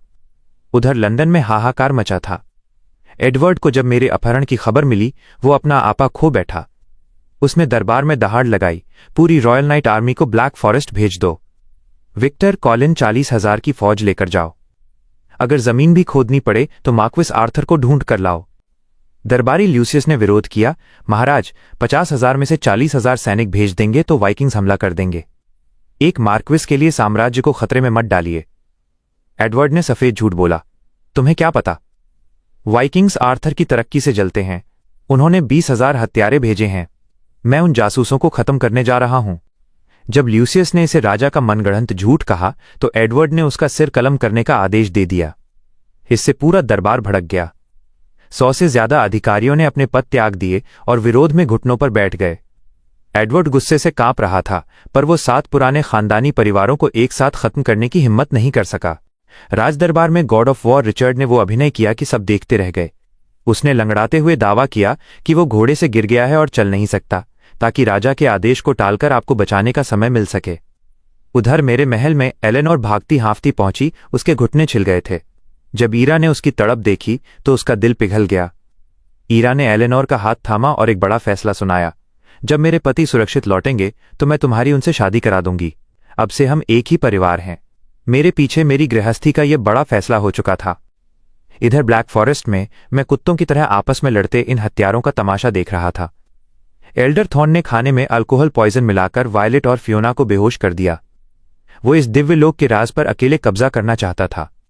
बातों बातों में उसने अपनी संस्था हिडन ऑर्डर की घिनौनी सच्चाई बताई कि कैसे वे अपने ही परिवार में शादियां करके शुद्ध रक्त के नाम पर विकृत बच्चे पैदा करते हैं। ये सुनकर मुझे घिन आ गई। जब थॉर्न ने वायलेट और फियोना को मारने का आदेश दिया तो उसके एक नीच सिपाही फॉन्स ने उनके साथ दुर्व्यवहार करने की अनुमति मांगी। थॉर्न मान गया। वायलेट और फियोना बेबसी में रो रही थीं। तभी मैं खड़ा हुआ और मुस्कुराते हुए कहा, एल्डर, फॉन्स सही कह रहा है। मेरा मन भी डोल गया है। क्या इस अंधे को पहले मौका मिलेगा? वायलेट ने नफरत से मुझे कोसा। तुम जानवर हो। मैंने तुम्हारी पत्नी को घर पहुंचाया और तुम मेरे साथ ये कर रहे हो। लेकिन ये मेरी चाल थी। जैसे ही फॉन्स मुस्कुराते हुए मुड़ा, मेरी छड़ी से छिपी हुई तलवार ड्रैगन क्राई की आवाज के साथ बाहर निकली। सुई। फॉन्स को समझ ही नहीं आया कि क्या हुआ। उसने नीचे देखा तो उसके दोनों पैर घुटनों से कट चुके थे। इससे पहले कि वो चीखता, मैं हवा में एक साए की तरह उछला। मेरी तलवार ने अंधेरे में चांदी के चांद जैसी चमक बिखेरी। चारों हत्यारों के सिर फुटबॉल की तरह हवा में उड़ गए। वायलेट और फियोना खून से नहा गईं। एल्डर थॉर्न और उसका शिष्य टीमो थर-थर कांपने लगे। ये अंधा होने का नाटक कर रहा है। ये देख सकता है। टीमो ने अपनी भारी तलवार से मुझ पर हमला किया, पर मैंने उसकी तलवार के टुकड़े कर दिए। आज तुम सब इस जंगल की खाद बनोगे। मैंने कलाई घुमाई और 2 और सिर जमीन पर लुढ़क गए। एल्डर थॉर्न का साहस टूट गया। उसने चिल्लाकर टीमो से कहा, इसे रोको, मैं भागता हूं। और टीमो उससे भी तेज निकला। गुरुदेव, आप इन्हें संभालिए, मैं खबर देने जाता हूं। क्या गुरु चेले की जोड़ी थी। मैंने भागते हुए टीमो की परवाह नहीं की। मेरी नजरें अब सिर्फ एल्डर थॉर्न पर जमी थीं। बूढ़ा एल्डर थॉर्न अपनी जान बचाने के लिए पागलों की तरह भाग रहा था। रास्ते में वो पेड़ों को गिराकर मेरा रास्ता रोकने की कोशिश कर रहा था। लेकिन एक प्याली चाय पीने में जितना समय लगता है, उतने में ही 80 साल के उस बूढ़े का दम फूल गया। उसने हार मानकर पलटकर वार किया। मैं तुम्हें भी अपने साथ ले जाऊंगा। तुम्हारी इतनी औकात? मैंने उसके वार को चकमा दिया। अपनी तलवार घुमाकर उसका हथियार हवा में उड़ा दिया और साथ ही उसके हाथ को अपने पैर से कुचल दिया। मेरी तलवार की एक चमक के साथ उसका बायां हाथ जड़ से कटकर अलग हो गया। थॉर्न खून की लहरों के बीच गिर पड़ा और गिड़गिड़ाने लगा। लॉर्ड आर्थर, मैं 80 साल का बूढ़ा हूं। मुझे मारना योद्धाओं के सम्मान के खिलाफ है। सम्मान की ऐसी की तैसी। मेरी तलवार चली और एक ही झटके में उसकी श्वास नली काट दी। थॉर्न के गले से बस घिघियाने की आवाज आई और उसने अपनी आखिरी सांस ली। जैसे ही थॉर्न मरा, मेरे दिमाग में एक जोरदार गूंज हुई। मेरी खुशी का ठिकाना न रहा जब मुझे पता चला कि इस संहार से मेरा माइंड्स आई होलोग्राफिक रडार लेवलअप हो गया है। उसकी 400 यार्ड की रेंज अब दोगुनी होकर 800 यार्ड हो गई थी और मेरी सारी थकान मिट गई। मुझे समझ आ गया, इन दुष्टों को मारना मेरे लिए EXP पैक अनुभव बढ़ाने वाला जैसा है। मैंने अपनी तलवार म्यान में डाली। अंधेरे में भागते हुए टीमों की आहट मुझे सुनाई दे रही थी, पर मैंने उसका पीछा नहीं किया। रही बात टांगें कटवा चुके फॉन्स की, तो उसे मैंने ब्लैक फॉरेस्ट के जंगली जानवरों का निवाला बनने के लिए तड़पता छोड़ दिया। वापस लौटते समय मैं वायलेट और फियोना के पास से गुजरा। मैंने ऐसा नाटक किया जैसे मुझे उनके वहां होने का पता ही नहीं। वे दोनों अपनी सांसें रोककर दुबकी रहीं। जब मेरे कदमों की आवाज दूर हो गई, तब फियोना खुशी से रो पड़ी। गुरु माँ, वो चला गया, हम सुरक्षित हैं।